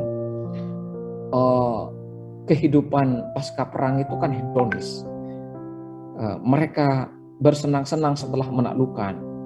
Ada juga misalnya fakta bahwa harta rampasan perang digunakan juga untuk bermewah-mewahan, hedonistik. Tampilan dengan ketika setelah perang misalnya jubah-jubah baru, tampilan-tampilan baru muncul, hedonistik. Dan sekarang pun kita lihat di dunia Arab itu kan hampir semua hedonis. Coba lihat raja-raja minyak orang-orang Arab itu, ya hedonis. Kita lihat di perkembangan di Abu Dhabi dan sebagainya, apalagi di Arab Saudi, itu hedonis. Ini ada benarnya juga, meski secara metodologi keliru. Nanti kekeliruan Weber itu ada di mana kita bicarakan. Tapi bagi saya kritik Weber itu perlu direnungkan. Prestise sosial itu juga mengumbar nafsu dan menindas perempuan, ya. Karena Weber melihat realitas perbudakan, ya, sistem budak yang oleh Islam dihapus pelan-pelan, tapi masih di awal penyebaran Islam itu masih terjadi. Ada sebagian misalnya melalui perang itu nanti memiliki budak-budak perempuan juga diperjualbelikan di sana. Terus budak itu kan bisa juga diperlakukan seperti istri, makanya bisa dia halal menjadi dalam menjalin hubungan seksualitas. Bahkan sah anaknya itu juga, misalnya jika budak itu dihamili, itu anaknya sah menjadi anak yang ya karena kepemilikan budak tadi itu. Nah, makanya dulu ada disertasi di UIN yang ramai itu tentang milkul yamin, itu kan bicara tentang budak, ya. Tapi itu nanti wacana lain. Itu prestise sosial, semakin banyak budak itu juga semakin prestis sosialnya. Tetapi Islam kan menganjurkan pada waktu itu, kalau kamu itu akan lebih baik jika memerdekakan budakmu, kan begitu ya. Jadi di dalam Islam itu juga dianjurkan memerdekakan budak, dan itu sebuah kemuliaan. Bahkan Sayyidina Abu Bakar itu sangat sering sekali beliau itu membeli budak-budak untuk dibebaskan. Sayyidina Utsman juga demikian, membeli budak-budak karena waktu itu tidak bisa langsung dihapus, ya. Karena itu sudah mengakar dalam budaya jahiliyah Arab, sehingga tidak bisa langsung dihapus, pelan-pelan dihapusnya. Banyak sekali orang-orang kaya itu kemudian membeli budak untuk dibebaskan menjadi orang merdeka. Nah, itu yang terjadi, teman-teman sekalian. Itu ukuran prestise sosial. Itu yang dilihat oleh Weber. Tapi benarkah itu terjadi? Ya memang ada benarnya juga, gitu ya. Nah, hedonisme yang dimaksud Weber nampak pada kenyataan Islam yang mengutamakan kesenangan dan kebahagiaan dalam hidup, khususnya terhadap wanita, kemewahan, dan harta benda. Dan saya kira ini juga masih berlanjut hingga sekarang. Bagaimana itu kemudian di Timur Tengah sampai sekarang, ya. Ini yang disebut dengan hedonisme. Jadi pergeseran dari teologi monoteistik yang ketuhanan tadi itu bergeser ke hedonistik prestis sosial. Itu yang dilihat Weber. Sekarang Anda boleh bertanya kepada diri Anda sendiri, benar nggak kritik Weber ini? Betulkah teologi Islam di dalam dirimu itu lebih banyak bekerja daripada hasrat hedonismemu? Nah, itu aja bisa direnungkan. Jangan-jangan hasrat hedonismemu lebih tinggi dari keimananmu. Bagaimana hedonisme? Anda boleh pakai hijab, iya itu Islam. Tapi hedonisme di dalam menggunakan hijab dan prestis sosial dalam menggunakan hijab itu juga bisa terjadi dalam diri Anda. Itu juga bisa terjadi, ya. Oke. Nih ya, lanjutannya. Menurut Weber, Islam dipercaya sebagai agama yang menurut sistem teologi yang monoteistik universalistis, ya. Ini teman-teman sekalian. Jadi teologinya universalistis, monoteistis universalitas. Itu hampir sama dengan Calvin, hampir sama misalnya dengan yang lain-lain, karena memang Islam itu kan meneruskan agama-agama sebelumnya, kan, agama Yahudi, agama Nasrani itu kan nanti itu kan satu bapak, yaitu Abraham kan, dan nanti Islam terakhir. Nah, kata Weber, memang Islam itu monoteistik universal. Islam dianggap Weber sebagai agama, tetapi kemudian bergeser gitu, kata Weber, menjadi agama prajurit tadi itu, Islam warrior, ya, agama prajurit. Kenapa? Ya itu memang orang Timur Tengah itu juga senang terhadap perang. Harus diakui sampai sekarang kan Timur Tengah itu perang juga terjadi sana sini kan. Senang sekali dengan perang di masa itu. Ya, senang juga dengan penaklukan-penaklukan gitu. Jadi akhirnya Islam itu mempunyai kecenderungan pada kepentingan feodal. Nah ini, kepentingan feodal. Nah, coba lihat itu pergeserannya. Kepentingan feodal menaklukkan untuk kepentingan penguasa-penguasa, feodal pemilik modal gitu ya, berorientasi pada prestise sosial seperti tadi kita bicarakan yang ukurannya adalah apa namanya itu tadi ya ukurannya adalah mengumbar kesenangan terhadap perempuan, hedonisme, keras, itu ukuran dari prestise sosial. Terus bersifat sultanistik. Bersifat sultanistik itu gimana maksudnya? Jadi sistem birokrasinya tidak seperti birokrasi rasional ala barat sebagaimana dijelaskan Weber dalam bukunya itu. Tapi sistem birokrasi di apa namanya di Islam itu sultanis. Jadi kekayaan itu ditumpuk oleh seseorang, oleh satu orang gitu ya. Dan kekuasaan dikendalikan oleh orang itu dan aturan itu bergantung orang itu, tidak bergantung pada sistem. Kalau etika rasionalitas birokrasi yang dijelaskan Weber itu bergantung pada sistem, sistemnya yang harus rasional. Kalau di Islam sultanis itu maksudnya adalah aturan itu tidak berdasarkan pada sistem, tapi didasarkan pada orang. Gitu ya. Makanya bersifat patrimonial birokratis. Apa itu maksudnya patrimonial birokratis? Sistem birokrasi yang didasarkan pada orang, bukan pada aturan. Ini berlaku nggak sampai sekarang? Mari kita renungkan teman-teman. Di kita itu kan kalau pengen sukses harus punya orang dalam ya. Sering kan itu terjadi gitu ya. Jadi kalau kita pengen sukses itu harus punya orang dalam, katanya begitu. Makanya banyak orang yang nggak mampu, nggak punya keahlian tapi jadi pejabat itu karena orang dalam misalnya. Nah, itu sebenarnya adalah gambaran dari patrimonial birokratis. Ketika kamu ingin mendapatkan pekerjaan dan kamu mengandalkan orang dalam, itu berarti aturan yang mengandalkan pada orang, mengandalkan pada relasi. Itu artinya patrimonial birokratis. Kalau tidak patrimonial birokratis, ingin birokrasi, kamu punya skill bersaing dengan orang lain, apa adanya terbuka, siapa yang paling hebat dia yang masuk. Itu tidak patrimonial birokratis namanya. Oke? Itu namanya tidak patrimonial birokratis. Tapi kalau kamu mengandalkan orang, itu belah aku kan punya orang dalam, gampang lah nanti itu saya bisa bekerja di sana misalnya. Nah itu namanya patrimonial birokratis. Sama aturan-aturan yang didasarkan pada kehendak seseorang, itu namanya patrimonial birokratis. Itu sifatnya sultan. Sultan itu dan raja itu sabda dan ucapannya adalah aturan birokrasi itu sendiri. Tapi tidak di barat misalnya. Di barat itu birokrasi itu berdasarkan aturan dan sistem. Jadi berdasarkan sistemnya. Jadi kalau kamu misalnya di sistem nanti itu absensimu mirah, lalu kamu melobi dosen karena kamu dekat dengan dosen, itu namanya masih jiwanya jiwa patrimonial birokratis. Jadi masih mengandalkan kedekatan dengan orang, tidak berdasarkan ilmu bersaing, lalu kamu mendapatkan posisi yang baik, gitu ya. Jadi makanya di kita itu masih begitu teman-teman sekalian ya, masih mengandalkan istilahnya lobby-lobby gitu. Itu namanya patrimonial birokratis teman-teman sekalian. Birokrasi yang mengandalkan pada kehendak orang, nggak peduli kalau sudah saya yang berkuasa maka sayalah yang menjadi aturan itu. Sistem nggak penting. Tapi kalau birokrasi ala barat yang rasional menurut Weber, kan Weber itu ahli birokrasi dan hukum ya, adalah bergantung pada sistem itu sendiri gitu. Nah itu teman-teman kritik, itu bergesernya yang pertama ya, bergesernya Islam menurut Weber ya.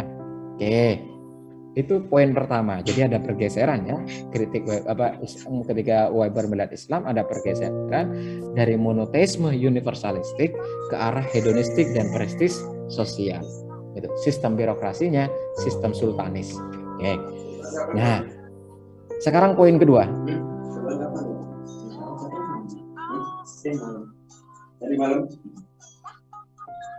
Mas Rizky, boleh di-mute dulu ya.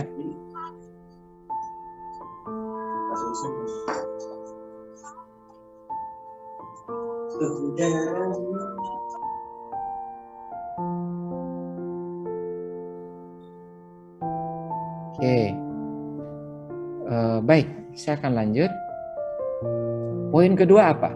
Nah, poin yang pertama pergeseran ya, pergeseran dari teologi ke prestis sosial dan hedonistik. Sekarang poin kedua apa yang dibahas oleh Weber? Poin kedua adalah no theology economical ethic. Tidak ada teologi yang mengarah pada etika ekonomi. Nah Ini kan logika Calvin kan, digunakan untuk melihat Islam sama dia. Di dalam Islam, kata Weber, tidak memiliki afinitas teologis dengan pengembangan kapitalisme. Ya, ini berbeda dengan Calvin ya. Sebab dalam Islam terjadi penyelewengan dari monoteisme Islam kepada kecenderungan hedonisme tadi itu. Kenapa di dalam Islam itu tidak punya rasionalitas ekonomi? Ya karena tadi terjadi penyelewengan tadi itu. Mengapa?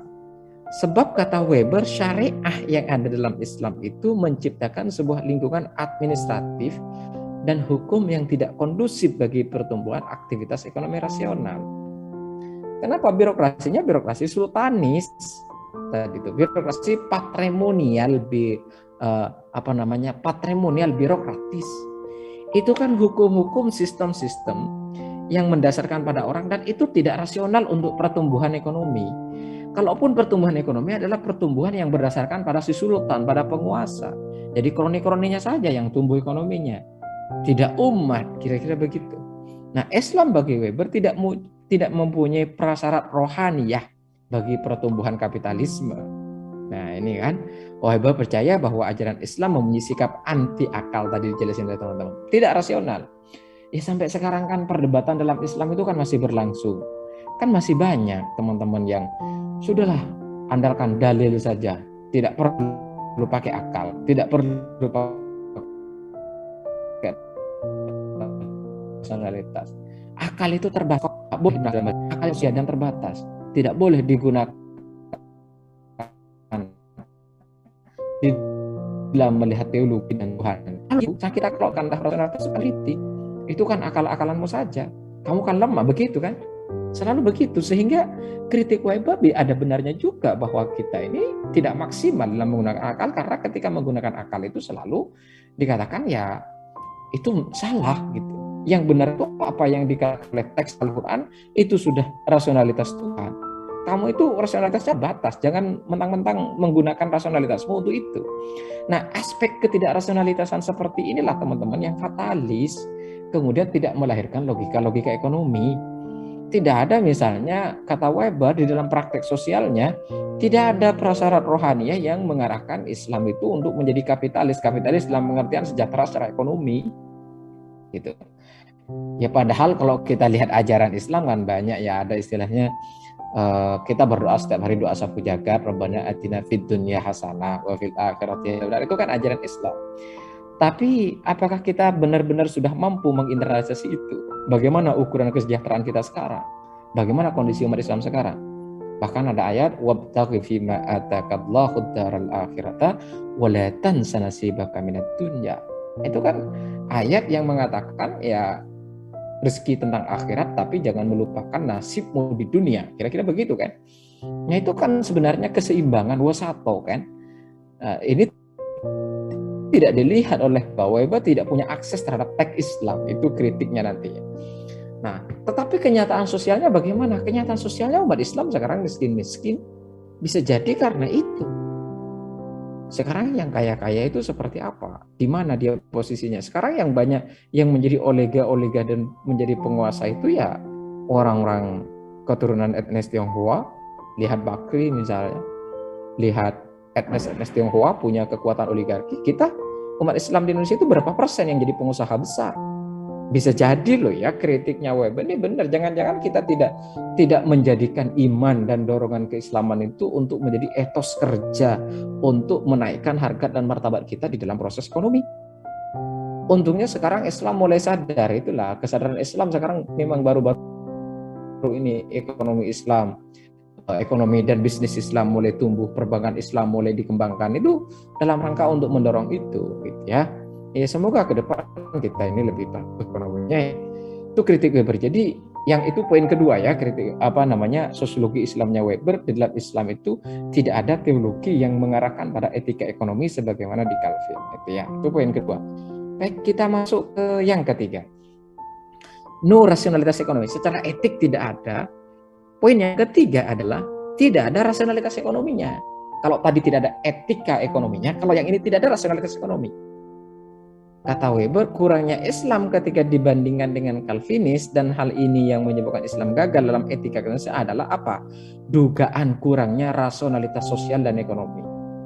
Bisa benar juga karena tadi birokrasi dan sistem yang kita miliki adalah masih mengandalkan sistem perorangan, bergantung pada orang, tidak pada sistem.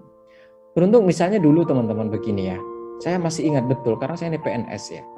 Dulu misalnya jatah-jatah daerah, misalnya kabupaten-kabupaten itu dijatah oleh pusat misalnya untuk jadi dikasih jatah misalnya 500 sampai 1000 PNS. Anggap misalnya Kabupaten Purbalingga misalnya dikasih jatah oleh pusat misalnya untuk mengangkat 1000 PNS. Itu nanti oleh bupati diperjualbelikan tuh. Setiap posisi satu PNS 200 juta sampai 300 juta diperdagangkan. Siapa yang berani membayar begitu? Ya dia jadi PNS. Itu yang terjadi di masa lalu. Tetapi harus diakui sejak pas pemerintahan Pak SBY periode kedua misalnya, itu mulai dibenahi ya dengan sistem CAT, komputer asisten tes. Saya misalnya jadi PNS tidak mengeluarkan duit sepeser pun, murni mengandalkan misalnya skill saya dan pengetahuan saya. Jadi ketika saya tes PNS, kemudian setelah saya menyelesaikan soal, klik, itu langsung muncul di layar saya lolos atau tidak. Sekarang tidak berguna. Jadi kalau ada misalnya orang-orang, kamu bayar ke saya 500 juta, saya akan luluskan kamu jadi PNS, itu sudah tidak guna. Makanya sekarang sudah banyak dilaporkannya begitu. Nah artinya birokrasi kita sudah mengarah ke sistem rasional. Kamu mau lulusan luar negeri, dalam negeri, kamu berhak bersaing. Kira-kira begitu secara terbuka. Dan itu yang terjadi, gitu ya. Nah, jadi di masa lalu begitu, patrimonial birokratis memang mengandalkan maunya orang gitu. Dan yang kaya ya bupatinya, itu yang terjadi. Nah, kenyataan seperti inilah teman-teman yang mengarahkan pada kekurangnya rasionalitas sosial dan ekonomi. Jadi kita menghitung ekonomi ya sudah pasrah saja lah, ini kan rezeki sudah dari Tuhan. Iya, gitu, benar itu rezeki dari Tuhan. Tapi kalkulasimu di dalam meraih ekonomi itu juga tidak diperhitungkan. Misalnya dengan bekerja begini kamu dapat berapa, dengan bekerja beberapa jam kamu dapat berapa, dengan lembur dapat berapa, itu kalkulasi secara ekonomi. Gitu. Nah, kamu hidupnya boros juga. Sudah kiriman baru 500.000 misalnya, udah dapat kiriman pertama udah dihabisin gitu loh. Tidak dikalkulasi apakah ini cukup apa tidak, anggaran ini kemana. Jadi mulai dikalkulasi, gitu, kira-kira begitu. Nah ini yang bagi Weber, Islam itu tidak memiliki ini katanya gitu. Islam lebih tampak sebagai agama penakluk. Nah ini tadi ya, Islam warrior itu daripada rasionalitas ekonomi malah lebih tampak sebagai penakluk. Mengapa? Islam ini teman-teman, Islam pada periode Mekah adalah agama eskatologis, berkembang dalam kota suci yang punya tendensi menarik diri dari dunia. Jadi ketika Islam disebarkan di Mekah, kata Weber itu Nabi Muhammad itu kan merubah tauhid ya. Di sana kan sistem ekonomi di Mekah itu kan berkembang, pada sistem perdagangan suku Quraisy juga pengendali dan pengontrol ekonomi di Mekah itu kan luar biasa. Bahkan dari harta itu kemudian dari emas-emas itu mereka bikin patung dan sebagainya. Itu kan kapitalisme sekali. Tapi ketika Islam datang kemudian kan Islam kemudian mengubah itu menjadi tauhid kan. Nah, itu dilihat oleh Weber, kecenderungan dakwah Islam yang mengarahkan pada tauhid dan monoteisme di Mekah itu dilihat oleh Weber adalah kecenderungan yang menarik diri dari dunia. Ya. Di Mekah itu kata Weber itu kecenderungan menarik diri, dan itu kata Weber ya, bukan kata saya. Nah, tetapi pada periode Madinah, dalam evolusi komunitas-komunitas setelah Islam berkuasa di Madinah, punya sistem birokrasi, punya sistem kekuasaan, Islam berubah menjadi agama prajurit. Ya. Nanti pada masa Khalifah Abu Bakar, pada masa Utsman, pada masa Umar itu kan penaklukan ekspansi ke berbagai daerah dilakukan. Itulah yang kemudian dilihat oleh Weber sebagai agama prajurit, agama sebagai kelas penakluk, itu kata dia gitu ya. Oke. Nah, itu poin ketiga. Sekarang poin keempat. Kayaknya ada 5 poin ya.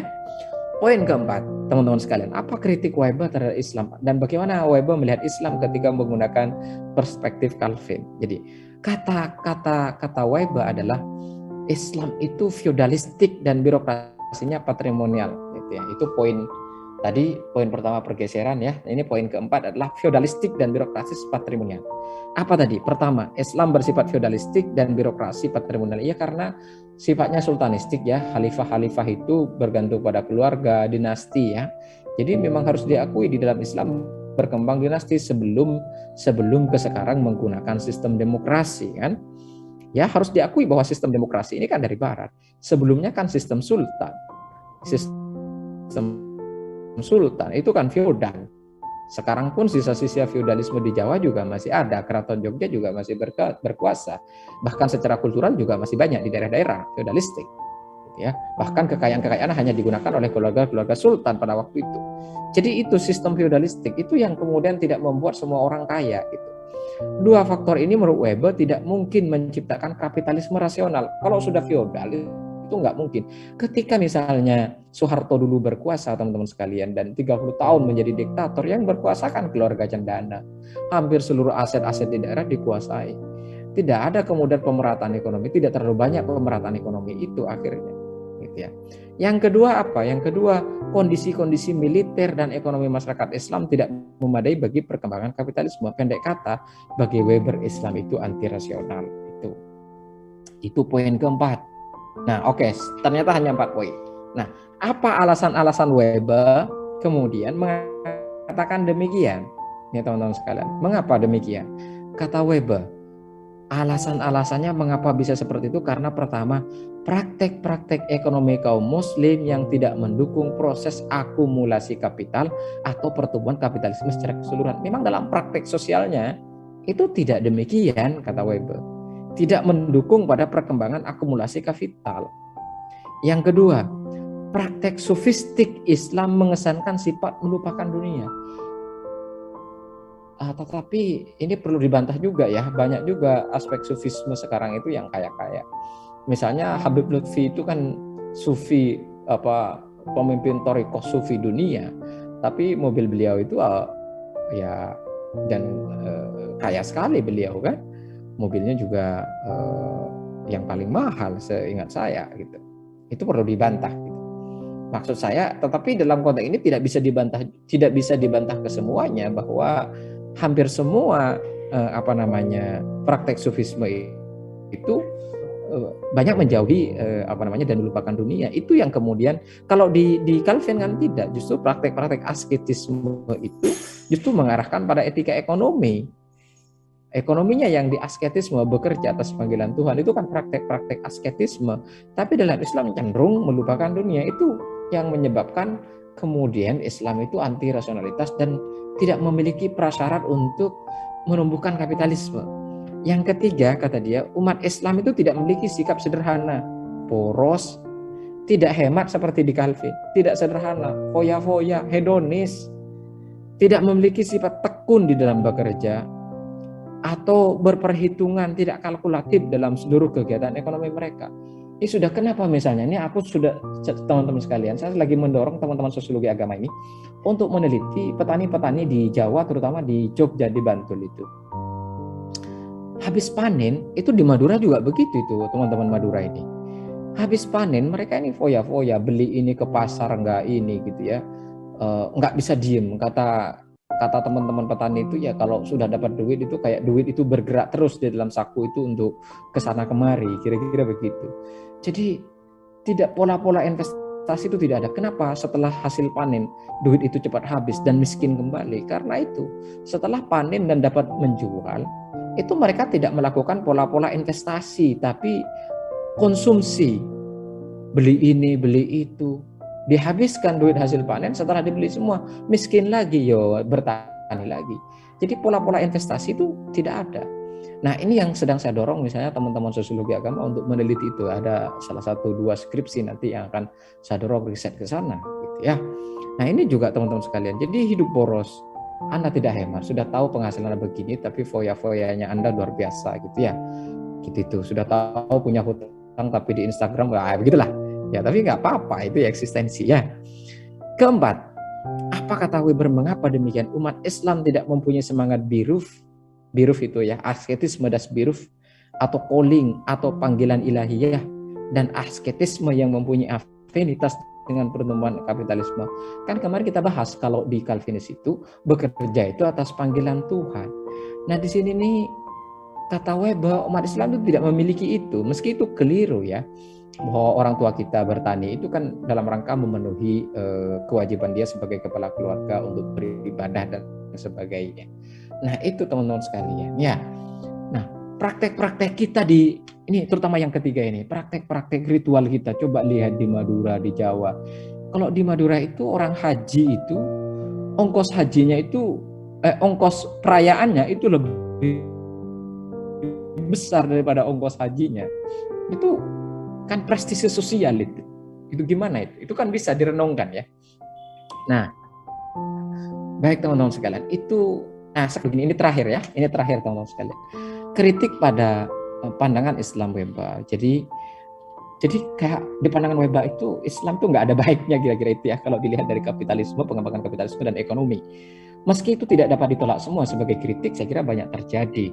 Tapi apakah benar itu? Saya kira tidak banyak benarnya juga ya apa yang dikatakan Weber terhadap Islam itu. Makanya Brian Easton itu mengkritik habis-habisan. Bahkan Brian Easton itu kalau kamu baca sampai habis bukunya itu sampai benar-benar mencela Weber gitu. Kayaknya dia aja yang kecenderungan seksualitasnya tinggi sampai bilang begitu itu. Nah, kalau baca keras sekali kritiknya itu. Jadi apa kritiknya pada pandangan Islam Weber ini? Kata terutama oleh kritiknya dikatakan Weber itu melihat Islam itu dari sudut pandang Eropa.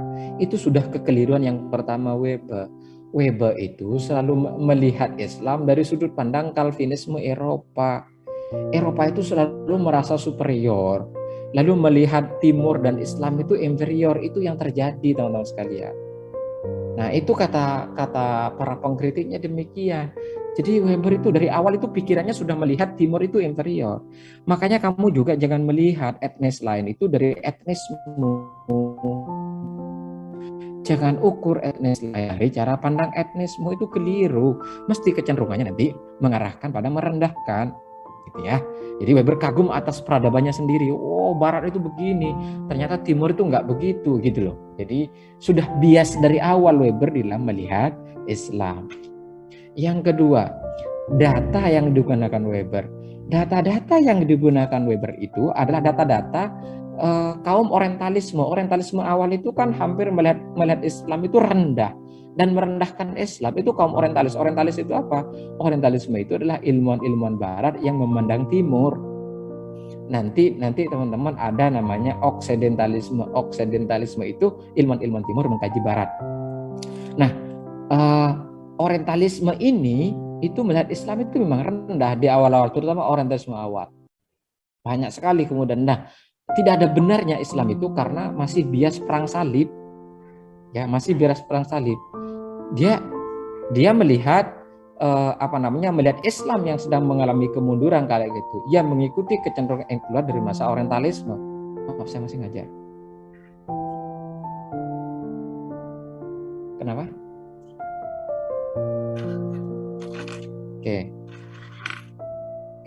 Jadi di sini masih bias perang salib. Jadi pasca perang salib itu banyak teman-teman orang Barat itu meneliti Timur dan karena bias perang salib yang marah, yang kesel itu akhirnya kajian-kajiannya merendahkan Islam. Dan data-data ini masih digunakan oleh Weber ketika melihat Islam itu. Gitu kira-kira. Itu sudah kekeliruan kedua Max Weber di dalam melihat Islam. Itu ya. Yang ketiga, metodologinya. Dari aspek metodologi. Jadi kamu nanti kalau ingin mengkritik pemikiran orang lain itu lihat aspek metodologi. Metodologinya itu sifatnya konformatif luar, penggunaan tipe-tipe sebagai alat analitis dan cara pandang. Nah, di sini Weber itu kan menggunakan Verstehen, ya, menggunakan Verstehen pemahaman. Dia melihat keunikan-keunikannya. Ketika melihat Islam, Weber itu tidak menggunakan Verstehen. Ketika melihat Islam, Weber itu tidak menggunakan apakah Islam itu memiliki keunikannya sendiri, tapi dia malah menggunakan sistem berpikir Barat melihat Timur. Gitu. Jadi kalau kamu misalnya sebagai orang Jawa melihat Madura itu, lihat dari sisi kemaduranya, keunikan Madura itu berdasarkan pandangan orang Madura. Jangan lihat misalnya dari perspektif Jawa dan pikiran Jawa. Begitupun orang Madura. Jangan melihat Jawa dari sudut pandang Madura, lihat keunikan-keunikan Jawa. ya. Nah, Weber itu Verstehen harusnya itu. Di situ Weber itu mengkhianati metodologinya sendiri ketika melihat Islam. Itu kekeliruan Weber yang ketiga ya. Yang keempat, studi Weber tentang Islam adalah studi yang tidak selesai ini teman-teman sekalian. Karena Weber itu memang Weber ketika melihat Calvin itu sudah selesai dan bagus sekali teorinya itu tentang sosiologi agama itu bagus sekali, bahkan menjadi madhab tersendiri. Ketika melihat The Religion of China juga bagus, ketika melihat The Religion of India juga bagus. Tapi ketika meneliti Islam, Weber itu keburu meninggal dunia, jadi memang kajiannya tidak selesai. Nah, selain data-datanya juga bias barat ya, sehingga Weber juga tidak banyak turun juga ketika melihat Islam itu berdasarkan data-data. Weber itu kan juga menggunakan melihat Islam melalui buku-buku, tidak turun juga ke Mekah, Anda tidak melihat ke Madinah sana, ke Timur Tengah, dia tidak turun ke sana untuk melihat Islam itu. Gitu. Sehingga dia kemudian tidak utuh kajiannya dan bias barat, metodologinya juga keliru dan studinya juga tidak selesai. Dalam konteks itu kemudian akhirnya pandangan-pandangan Weber terhadap Islam itu bisa dibilang gagal. Meski teman-teman sekalian harus diakui bahwa kritik-kritik Weber terhadap kita itu perlu direnungkan. Benarkah itu terjadi? Saya kira juga ada benarnya. Ya, saya kira itu teman-teman sekalian. Terima kasih. Jangan lupa bahagia. Oke. Baik, yuk aktifin kamera dulu. Terakhir sudah.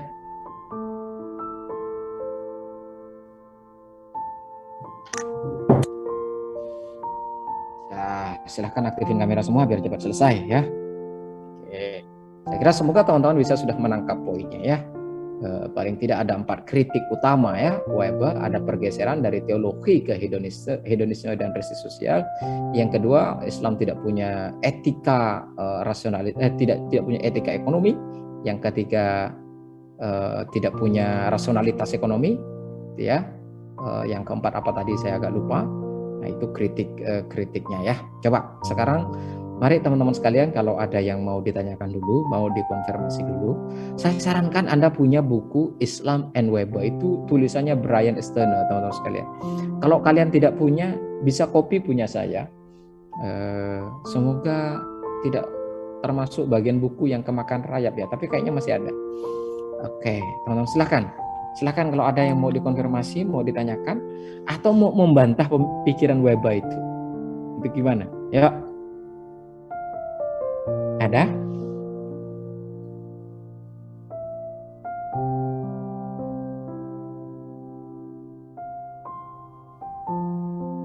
Oh, di Shopee tidak ada. Iya, memang di Shopee tidak ada, itu sudah buku lama ya. Oke, nyarinya di Shopee terus sih, nggak ke perpus. Ke perpus ya, UIN itu sudah buka kayaknya perpusnya. Silahkan cari di sana. Silahkan Mas Fajar.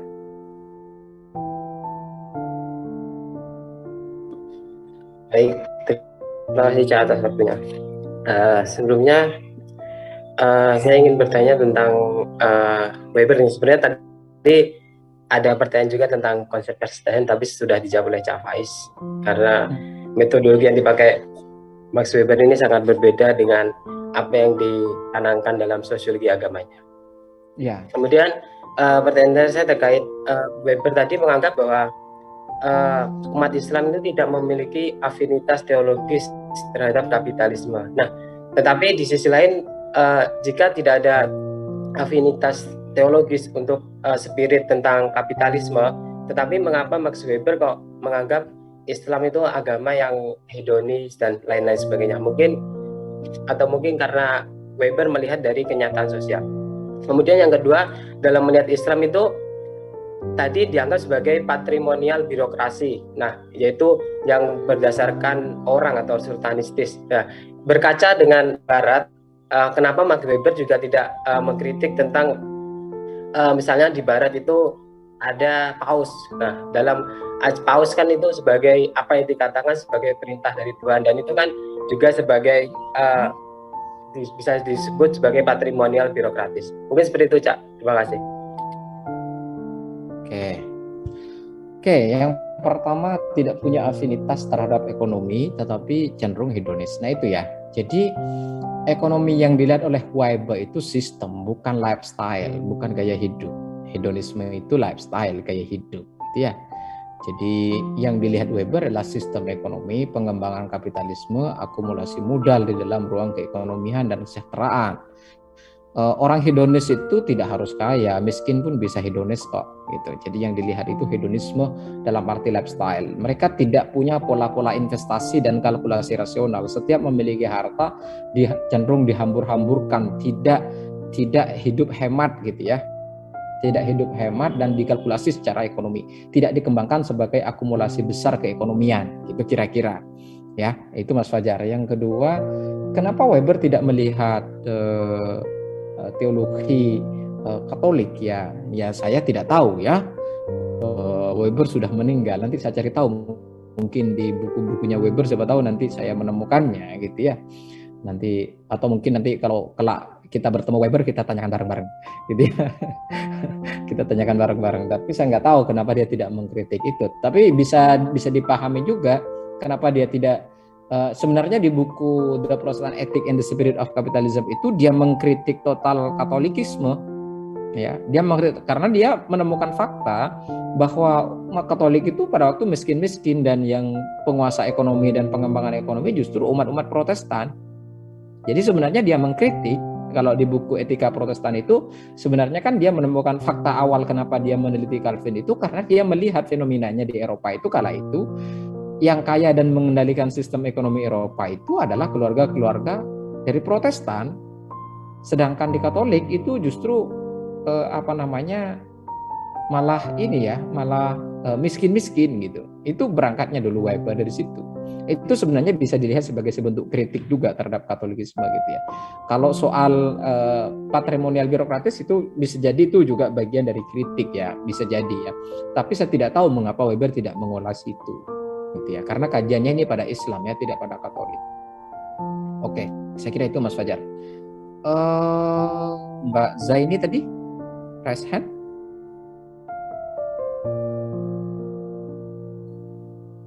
Ada Mbak. Silakan. Oke. Mahendra. Oke, setelah ini Mahendra, silakan. Bismillahirrahmanirrahim. Terima kasih kepada Cak Faiz yang telah menjelaskan terkait Max Weber dan kelompok-kelompok yang telah mempresentasikan terkait ulasan perspektif Islam menurut tokoh sosiologi Max Weber. Satu sih, sepertinya Max Weber ini kan belum kenalan dengan Rasulullah SAW, juga belum membaca kisah sahabat gitu kan, dimana mereka itu beliau itu kan yang notabene adalah pengusaha atau pedagang gitu kan. Kemudian yang kedua, kalau melihat asumsi Max Weber tadi dalam masyarakat Islam tidak punya semangat pada kapitalisme gitu kan, pada kapitalisme. Nah, apakah masih relevan dengan masyarakat Islam sekarang, Cak? Seperti di Indonesia khususnya gitu kan? Soalnya kan tadi dibagi golongan kesatria gitu kan, orientasi perang itu kan udah jarang gitu kan, udah jarang dilakukan mungkin sekarang gitu kan. Dan golongan sufisme juga mungkin jarang. Mungkin hanya banyak di daerah tertentu saja. Mungkin itu, Cak. Oke, bagus, Mas. Ya, nggak apa-apa ya. Punya giroh pembelaan itu keren dan itu bagus gitu. Ya, jadi memang harus itu dimiliki gitu ya. Dalam konteks ini bisa jadi karena memang kelemahan Weber itu tidak turun langsung. Data-data yang digunakan masih data-data hasil kajian-kajian juga orang lain gitu ya. Juga dia tidak, saya tidak tahu, mungkin Weber juga tidak punya kemampuan membaca teks, tetapi kritik Weber ini perlu juga direnungkan Mas Yahdi ya. Kesejahteraan yang dimiliki oleh para sahabat itu sifatnya personal, bukan sistem, gitu ya. Bukan sistem rasionalitas keekonomian. Harus diakui, Abu Bakar juga orang kaya, Utsman juga orang kaya, Khadijah juga orang kaya, bahkan penyebaran Islam itu juga ditopang oleh keekonomian Khadijah dan sebagainya ya, tapi itu masih akumulasi kekayaan personal, tidak sebagai sistem rasional birokratis ya, harus diakui itu. Tapi benar juga bahwa memang Weber juga tidak melihat dan secara langsung proses-proses itu di lapangan, dan itu kelemahan dia yang harus kita akui gitu ya. Yang kedua, apakah masih relevan? Saya kira ya relevan dalam konteks tertentu, tidak relevan dalam konteks yang lain gitu ya. Misalnya kesukaan perang dan bertengkar itu juga saya kira masih terjadi ya di Timur Tengah. Suku-suku itu juga setelah Libya itu dihancurkan oleh Amerika Serikat, itu kan pecah jadi 4 suku, dan 4 suku itu sampai sekarang di Libya masih berperang satu sama lain. Juga harus diakui masih terjadi. Yaman, suku Kurdi dan di Irak itu masih berperang dengan Turki sampai sekarang, ya kan? Bahkan Erdogan ini sampai ingin memusnahkan suku Kurdi sampai sekarang itu, padahal sama-sama Muslim itu juga. Itu sampai sekarang masih terjadi. Di Yaman, Arab Saudi juga suku Houthi sampai sekarang itu masih berperang dengan Arab Saudi. Ya, Arab Saudi membombardir Yaman itu Anda tidak ngungkap. Ya, banyak sekali tidak ngungkap ini ya, padahal ratusan hampir setiap hari ada yang meninggal dan mati di sana, gitu ya. Apa yang terjadi di Afghanistan juga demikian terjadinya, gitu ya. Itu patut juga menjadi renungan. Jangan memang dalam jiwa-jiwa ini masih ada jiwa-jiwa prajurit, bukan jiwa-jiwa etika rasional dan pengetahuan misalnya. Itu patut direnungkan. Relevan, tapi di sisi yang lain juga tidak relevan Mas Yahdi ya, karena banyak juga sekarang sistem ekonomi Islam itu juga melalui sistem rasionalitas, ada pelajarannya, bahkan ada fakultasnya itu. Sudah tersistem. Jadi Weber sudah dalam konteks perkembangan sekarang dalam melihat etika ekonomi dalam Islam, saya kira sudah berubah ya, dan itu sudah tidak relevan sekali. Sekarang sudah tidak relevan di dalam melihat, maksudnya tuduhan-tuduhan Weber ketika melihat bahwa Islam tidak memiliki sistem rasionalitas keekonomian itu juga bisa dibantahkan. Karena ekonomi Islam sekarang tumbuh dengan baik, sistem rasionalitas dalam Islam juga tumbuh, sistem kalkulasi ekonomi juga tumbuh sedemikian rupa, dan itu bagus gitu Mas Yadi. Ya, jadi ada relevan dalam konteks-konteks tertentu, tapi juga tidak relevan dalam konteks yang lain. Kira-kira gitu ya, Mas Yadi ya. Oke. Baik, Cak. Terima kasih atas penjelasannya. Pak Hendra, terakhir. Baik, Cak. Terima kasih sebelumnya. Benar kata Cak Faiz bahwa kritik dari Weber ini harus kita renungkan dengan baik ya. Teori yang menurut saya tidak masalah dari Weber ini adalah ketika menjelaskan bahwa Islam ini adalah agama perang, bukan agama perang sih, agama penakluk. Karena menurut rentetan sejarah di sejarah Islam bahwa memang benar demikian gitu. Dan menurut saya itu tidak masalah menurut saya. Tapi itu perlu digarisbawahi bahwa itu adalah sesudah Nabi ya, sesudah Nabi wafat. Sebelum Nabi, waktu Nabi itu ada, Nabi itu perangnya bukan ofensif ya, tapi defensif. Artinya perang karena diperangi. Tapi benar memang ada pergeseran gitu. Nah, yang saya tanyakan itu adalah di kesimpulan Weber mengenai agama itu irasional gitu ya. Nah, hal apa yang mendasari bahwa Weber itu mengatakan seperti itu, terlepas dari metodologi yang digunakan itu saat. Mungkin hanya itu ya. Oke. Tadi ya, ketika Weber menjelaskan bahwa sistem birokrasinya sistem sultanis, tidak sistem birokratis, itu salah satu alasan. Ya, salah satu alasan. Jadi hukum yang sistem birokrasi, sistem aturan yang bergantung pada kekuasaan satu orang, tidak berdasarkan pada sistem, itu sudah irasional menurut Weber. Ya, jadi makanya itu tidak rasional, sistem sultan itu tidak rasional karena ucapan sultan itu kan menjadi hukum. Itu tidak rasional bagi dia. Yang rasional itu sistem. Dibikin sistem dan orang hidup di dalam sistem itu. Tidak sultanis kira-kira itu kemudian yang melihat bahwa secara sosiologis sekali lagi ya Islam tidak rasional dalam konteks itu. Dan kondisi sistem patrimonial birokratis itulah yang kemudian tidak melahirkan ekosistem ekonomi rasional. Itu juga yang kemudian sistem yang seperti itu tidak membangkitkan sistem ekonomi. tidak memegang sistem ekonomi, tidak mensejahterakan banyak orang gitu kan. Kekayaan bertumpuk pada penguasa-penguasa dan kroninya, pada keluarga-keluarga dinasti-dinasti tertentu gitu. Tidak mensejahterakan orang banyak. Itu patrimonial birokratis yang seperti itu. Juga tidak adil gitu, karena kemudian kekayaan itu ditumpuk sedemikian rupa. Dan ini juga dikonfirmasi ya oleh, misalnya kalau kita belajar sosiologi Islamnya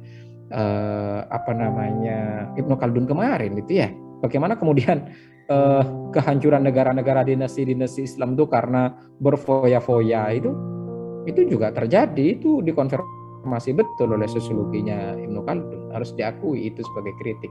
Yang ketiga, kenapa kemudian dia menjelaskan itu ya karena kemudian dia melihat realitas sufisme dan pergeseran teologi di Mekah. Ketika di Mekah itu teologi yang hadir, Islam ketika hadir ke sana itu cenderung kemudian menghindari dunia dan cenderung menghindari dunia dan mengarahkan pada sifatnya teologi eskatologis. Tetapi ketika bergeser ke Madinah, itu ditinggalkan, digeser malah ke hedonisme dan sistem prestise sosial, penaklukan dan sebagainya. Itu kata Weber. Jadi itu alasan Weber mengatakan itu. Tapi apakah semua itu benar? Ya ada benarnya, tetapi juga tidak semuanya benar ya. Masih banyak juga kekeliruan-kekeliruan yang diberikan oleh Weber di dalam proses itu. Ketika melihat Islam di di Mekah, dia hanya melihat bahwa kecenderungan menghilangkan aspek-aspek duniawi, itu tidak benar juga, karena Nabi Muhammad berdakwah di sana itu pada waktu tidak orientasi ekonomi, tapi orientasi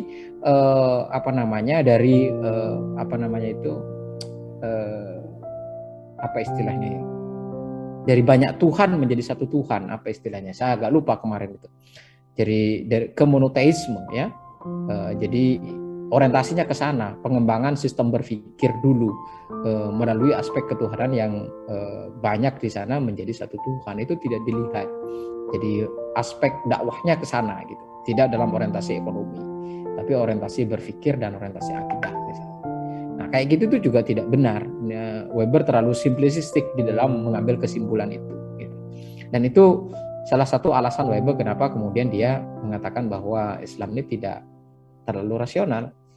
Ya sekarang juga masih terlihat pembatasan rasionalitas kita masih sering kan. Saya mengamati juga even bahkan di IG, even bahkan di TikTok, even bahkan di beberapa YouTube, di perdebatan teman-teman Wahabi itu juga masih begitu alasannya. Masih kamu tuh kan terlalu menggunakan akal. Yang menggunakan akal dicap kemudian liberal gitu kan. Yang menggunakan sistem rasionalitas dicap liberal dan sebagainya, Syiah dan sebagainya gitu-gitu. Padahal Syiah lebih maju karena rasionalitasnya. Harus kita akui itu. Gitu kira-kira. Baik, saya kira itu ya. Terima kasih teman-teman sekalian. Saya kira cukup. Nanti kita diskusikan lebih jauh.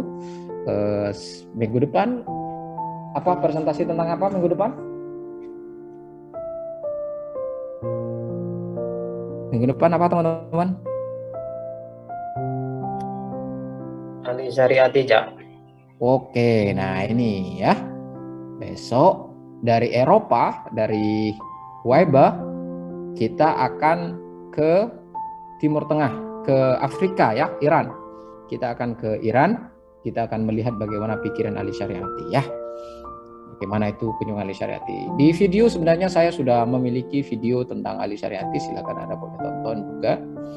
Tapi besok saya ingin lihat penjelasan-penjelasan teman-teman itu lebih jauh. Dan nanti saya akan konfirmasi lebih jauh ya. Oke.